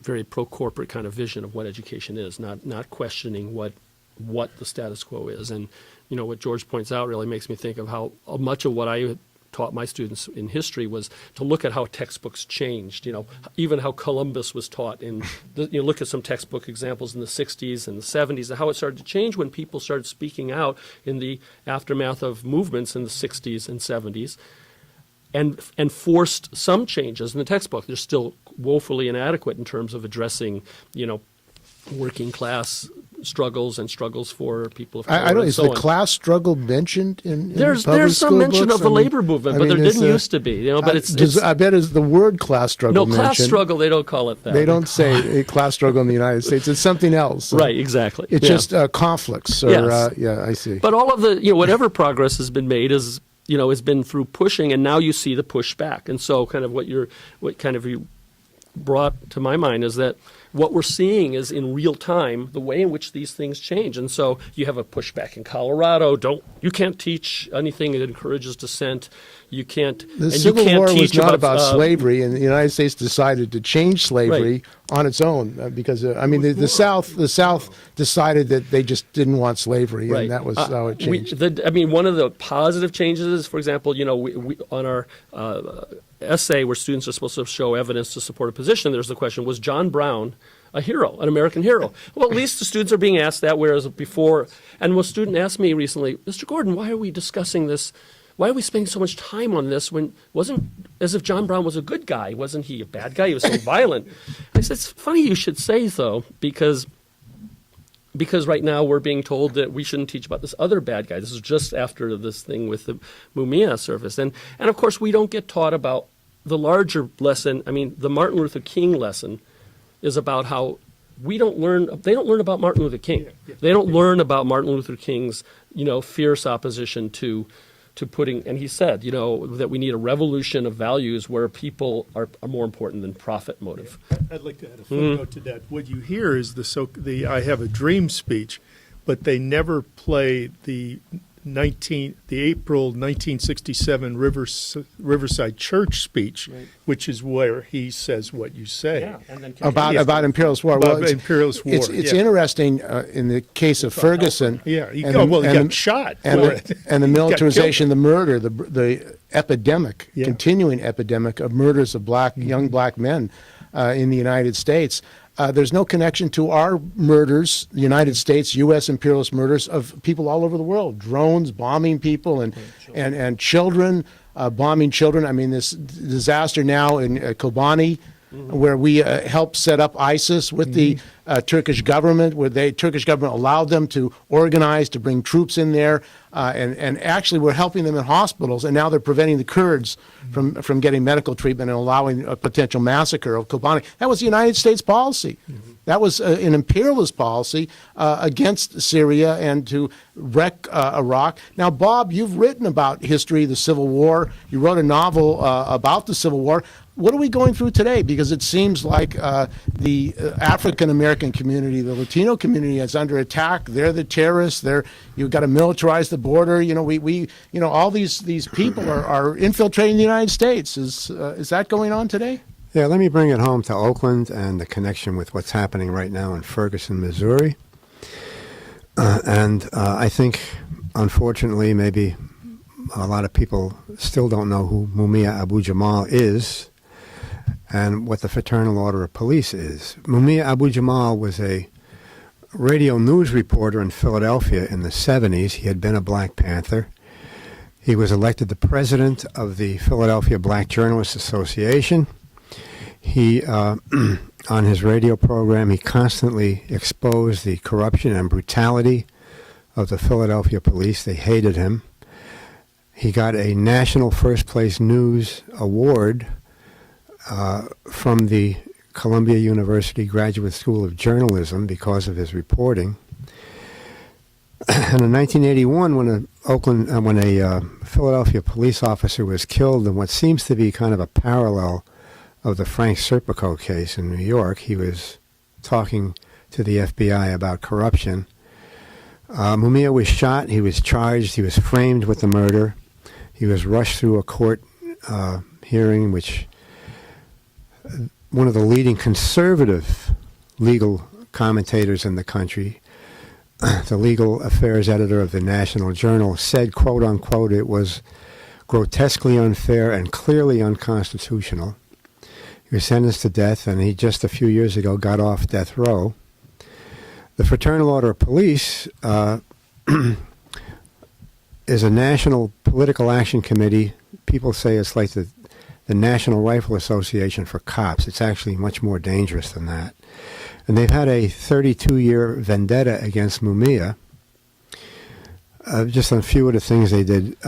Wasn't the Philadelphia Police Department rife with corruption? And there were three separate FBI investigations simultaneously in the Philadelphia Police Department, which led to upwards of 40 indictments, way up into the upper ranks of the Philadelphia police. 15 of the cops that were involved in Mumia's arrest went to prison because of corruption. So they had lied previously. Oh, absolutely. And were involved Yeah. in graft and corruption themselves. And the killing of Mumia, and not the shooting of Mumia, and the framing of Mumia was to cover up that corruption. And now it's to cover up the cover-up of Mumia. Earlier this year, the Fraternal Order of Police, which has a lot of clout, much more than they deserve, they went to the Senate Judiciary Committee. President Obama had nominated an NAACP lawyer who had had a hand in the appeals for Mumia, one of which actually got him off death row. The Fraternal Order of Police and Fox News went to the Senate Judiciary Committee and said, oh, this is terrible. Here this lawyer was defending a unrepentant cop killer. Mumia never killed anybody. Actually, a career criminal confessed to the crime, which they wouldn't allow into court. So they shot down, they defeated Obama's nomination, and then they turned around and came directly back to the Oakland school system and went after the Urban Dreams website. And what it is, it's an assertion of police control way beyond the boundaries, any proper boundaries that the police are entitled Well, to it have. sounds like political intervention. Political By intervention. the police into the educational affairs that we have. And Exactly. I guess they don't want the students to know about Mumia. No. And that's and the reason is we expose this corruption and racism in the Oakland Police Department. I mean, it's And like if- I yeah. guess a whitewash of the Ferguson Police Department at some point. Let's Yeah. not talk about racism in the Ferguson Police Department. I mean, in Ferguson, the cops are saying, hey, get used to it. Eat it. This is the way it is. We're not backing off. We'll burn down your shrines to Michael Brown. They just blew another guy away, and the cop turned around to the crowd and said, hey, that's the way it is. They were, So you're saying this is an ongoing. and this is what they're doing in Oakland. Hey, this is it. We're in charge. This is the way it is. Shut up and get used to it. People don't have to, especially in Oakland. They can email both of those email addresses, maybe at the same time they email kpfa.org to make a pledge. They can email the superintendent and the president of the Board of Education and say, repost Urban Dreams with no deletions. And do you have a website, Craig, where people can get more information on this? And is there a labor action They from can write to. They could write to. They could email me basically Okay. right now so I can give that address, and if they could send a copy of their any letters that they send, we'd like to know. So if you want more information, you can go to email me at cbgord@aol.com. cbgord@aol.com, and please do email and we'll give those addresses again for the superintendent and the board president, but copy me that communication too. I just want to add quickly that Bob wrote to Mumia about, he corresponds with him about what's happening, and Mumia responded with a letter that mostly focuses on the hypocrisy, the irony of the fact that the police are so indignant, professing such indignation that anybody should compare Martin Luther King to anybody, certainly to Mumia Abu-Jamal, when the history shows that the relationship of the police to the Martin Luther King during his life is anything but reverent, and tremendous harassment Sure, and violence. sure. And Well, thank you. Suicide. Yeah. Well, also joining us on this panel and focusing on Oakland is Sean Gillis. And one of the issues that we're focusing on is what are the conditions of working class youth who are trying to get an education, who are trying to get training so that they can get good jobs. And Sean Gillis is a worker for the Oakland Fire Department. He's a city employee.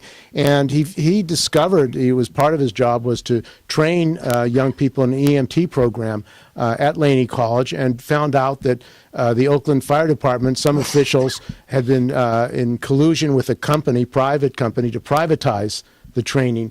And as a result of that, brought that up in the union and against privatization. So young people, particularly African American, would have an opportunity to get training, to get decent jobs. And it was run into all kinds of obstacles to fight the privatization going on with training young people so that they can have good paying jobs. So Sean, thanks for joining us. Why don't you talk about your whole experience, and also blew the cover on Oscar Grant and an issue of medical care for him after he was injured. But Sean, why don't you? Thank you, Steve. Well, that's going back a few years, and your little intro is bringing back all sorts of really intense events that go back to 2009, 2010. But regarding the outsourcing issue specifically, in 2000, I want to say 2009, summer of 2009, a new division manager was brought into what was at the time known as the EMS division of the Oakland Fire Department. And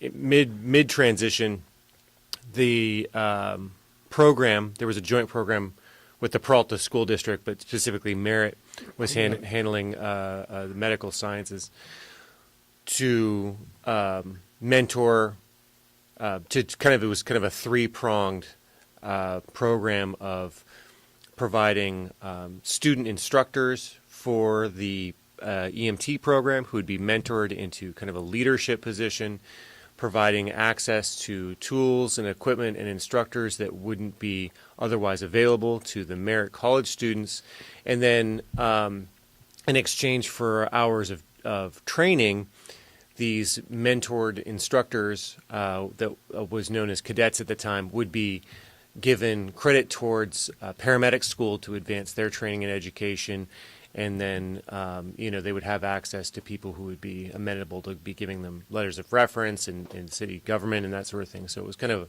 viewed as a win-win. And then this new medical services division manager undermined that program and separated that program. And since the previous head of that program died and I was involved in that program, a lot of the weight, specifically the directorship, fell on my shoulders, first as interim, and then they appointed me to that. And then, so that was brought up. The relationship was a little bit complicated because this was through the Peralta district, but also I was employed at the City of Oakland. So this manager used his position at the City of Oakland to basically threaten me out of that job. And I looked around and I realized that the right thing to do was step out down in that circumstance, because it wouldn't support, the city wasn't going to support the program, the city wasn't going to support the program, and there was nothing. What does it cost to get training to be an EMT if you go to a private, and this, what company was this? That's a great thing to mention. So this is through Merit College. An EMT program would cost at the time whatever 4 or 5 credits cost, as well as your average $150 textbook and workbook. But through a private agency, EMT programs can run as high as several $1,000s, and for a paramedic program, they can cost tens of thousands of dollars. So definitely for people who are interested in becoming getting a job as a paramedic or a firefighter who do not have access to funds, the community college option is the first option that is looked at. And now that's been destroyed here, and there is no paramedic program through Merit College anymore. Well, we're going back a few years. So at 2010, that's what happened. That relationship was destroyed. And then I became, we live in an information society, and I was accidentally forwarded these emails that suggested an alternative relationship between the education arm of the nation's largest ambulance company called American Medical Response, or AMR Inc., and the education arm is called NCTI.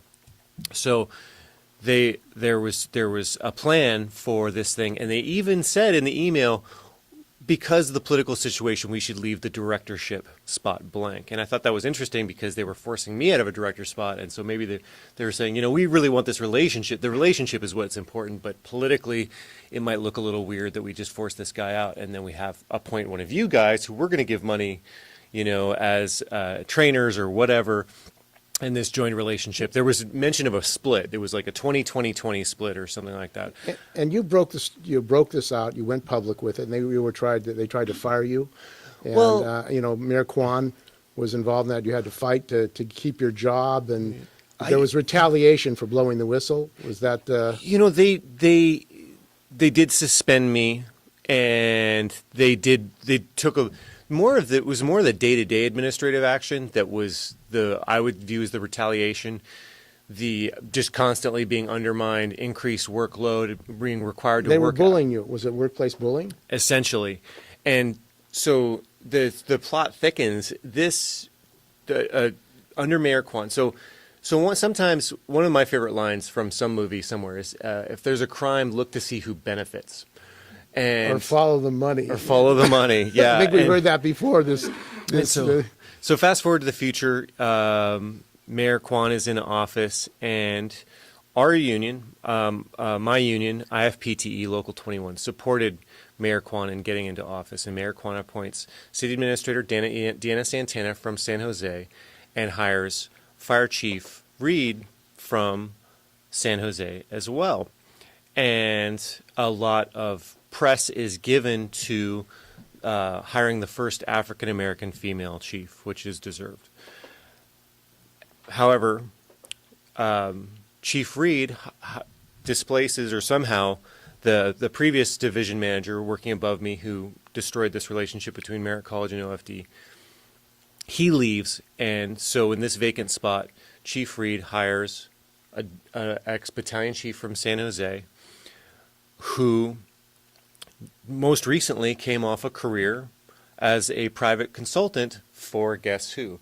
The nation's largest ambulance company, flying around the company, or around the country rather, to act as a consultant, to go to governments and talk to city administrators and fire chiefs about how to outsource lucrative functions of government in the fire department. That's primarily training and transport. And this, essentially, I heard from his own mouth. And I had articles to back this up. People would come into my office and say, I hear this guy's your boss. Check it out. Here's this article. And so he had a whole history of privatizing fire departments throughout the United States, and he's hired by the new chief. By the new chief, under Mayor Kwan, who is this kind of considered a left-leaning, pro-union mayor that my union supported. And so the reason I'm really focusing on this as kind of setting the stage is because I think that this is a big reason why nobody's looked at this issue at all, is because it all goes in a direction where people don't want to talk about, which is that ultimately they're all being supported by the same cast, right? The union supported Mayor Kwan. It's uncomfortable. And then Mayor Kwan supported this fire chief who put this person in position of power and authority, who proceeded to, in my opinion, misuse that power to basically, he expressed he wanted to outsource training, and he was using, when he first day one sort of stuff, this was in February 2013, and he used this nonprofit model. And so I was, being very circumspect and listening, and then I happened to overhear at the office him talking to executives from the firefighters union, and in that conversation he was not using this nonprofit as a model. He was using NCTI, which is the education arm of AMR, who he used to work for. And it was kind of like knowing a friend has robbed you, but then actually seeing their stuff at your house and feeling vindicated on that level, but still having that, ugh. Well, you brought some of this issue up of outsourcing and privatization, and this is something that not only your union, IFPTE Local 21, but all unions should be fighting. Privatization, it affects here in Oakland. Wow. It affected the right of young students, young people to get a training so that they could get a good job. And what was the response? I mean, so the plot thickens. So I'm going to try and tell two stories really quickly. So in May of 2013, I sent an email to my boss saying, essentially, I'm aware you're doing this. I'm opposed to it. I think you should recuse yourself from any actions that involve this agency or outsourcing, and I want this on record right now. And he considers that a shot across the bow, holds me after work, kind of loses his, in my opinion, loses his cool big time, telling me, trying to convince me to not, to change my position. He even says something like, you owe me an apology, which I thought was really interesting and what I thought was pretty clearly coercive. And then he appoints, not known to me, I'm responsible for oversight of medical training at the Oakland Fire Department. He appoints someone who is loyal to him, who also used to be an administrator at AMR, over me, one of our medical training programs. So now I'm a coordinator for this medical training program, or I was to become one, and secretly somebody else has appointed this. And this happens in what I believe to be June of 2013. And then I proceed with my life. And I'm told, I'm given, I'm expectations of what I'm supposed to do. And I conduct this training program that she's the overseer of as if it's my job. And then in December of 2013, in August of 2013, I present a resolution and pass a resolution against outsourcing the H&M section of Local 21. This is after 3 months of going to people and trying to get it out there. And I finally, break down enough walls and enough channels to get this presented and passed. So I feel like some traction has happened. But in late August in 2013, the vice president of my section offers to represent me in my professional one-on-one with my boss. I ask a union rep to be there because things have gotten tense around the office. And she turns to my boss at one point during this meeting and says, "You can outsource training as long as you can show that the instructors need shoring up." And I didn't know what to do. I was completely flabbergasted. So in other words, the union official of IFPT 21. Correct. And the director there, Bob Muscat. And, he was not there. But that's his staff. So, but his staff is saying at a meeting that it's okay to outsource. It was an elected position, but I've got to be circumspect. So I'm going to get to the end of this story real quick, but I'll tell you why I have to be more circumspect as the story isn't done. So I'm flabbergasted, but I kind of go, when I'm in those modes, I kind of go into, like, for lack of a better term, an awareness mode of, like, what's going on here? I need to pay attention. So the meeting concludes, and I make a point to express my concern of what was said with my assigned union rep, and basically say that this is amazingly inappropriate, and I essentially don't know where to go from here. So I'm trying to get back to the other line of my story. Okay, in November or December of 2013, it comes to my attention that testing, because I'm doing my due diligence to teach one of these classes that I have a ghost supervisor for that I don't know about, that I don't have testing materials that I'm supposed to provide to the candidates who take this training for the fire department, paramedics. And I say, and I go through the educational channels I have available to me, and the instructor trainer who trained us in this program says that, makes me aware that this ghost administrator has been put over me without my knowledge, and that she has the testing materials that have been withheld from me. So I, get very formal and I say, what's going on with this? And a meeting is called, and I'm told that there's been that issues were raised with my instructional techniques, and because of that,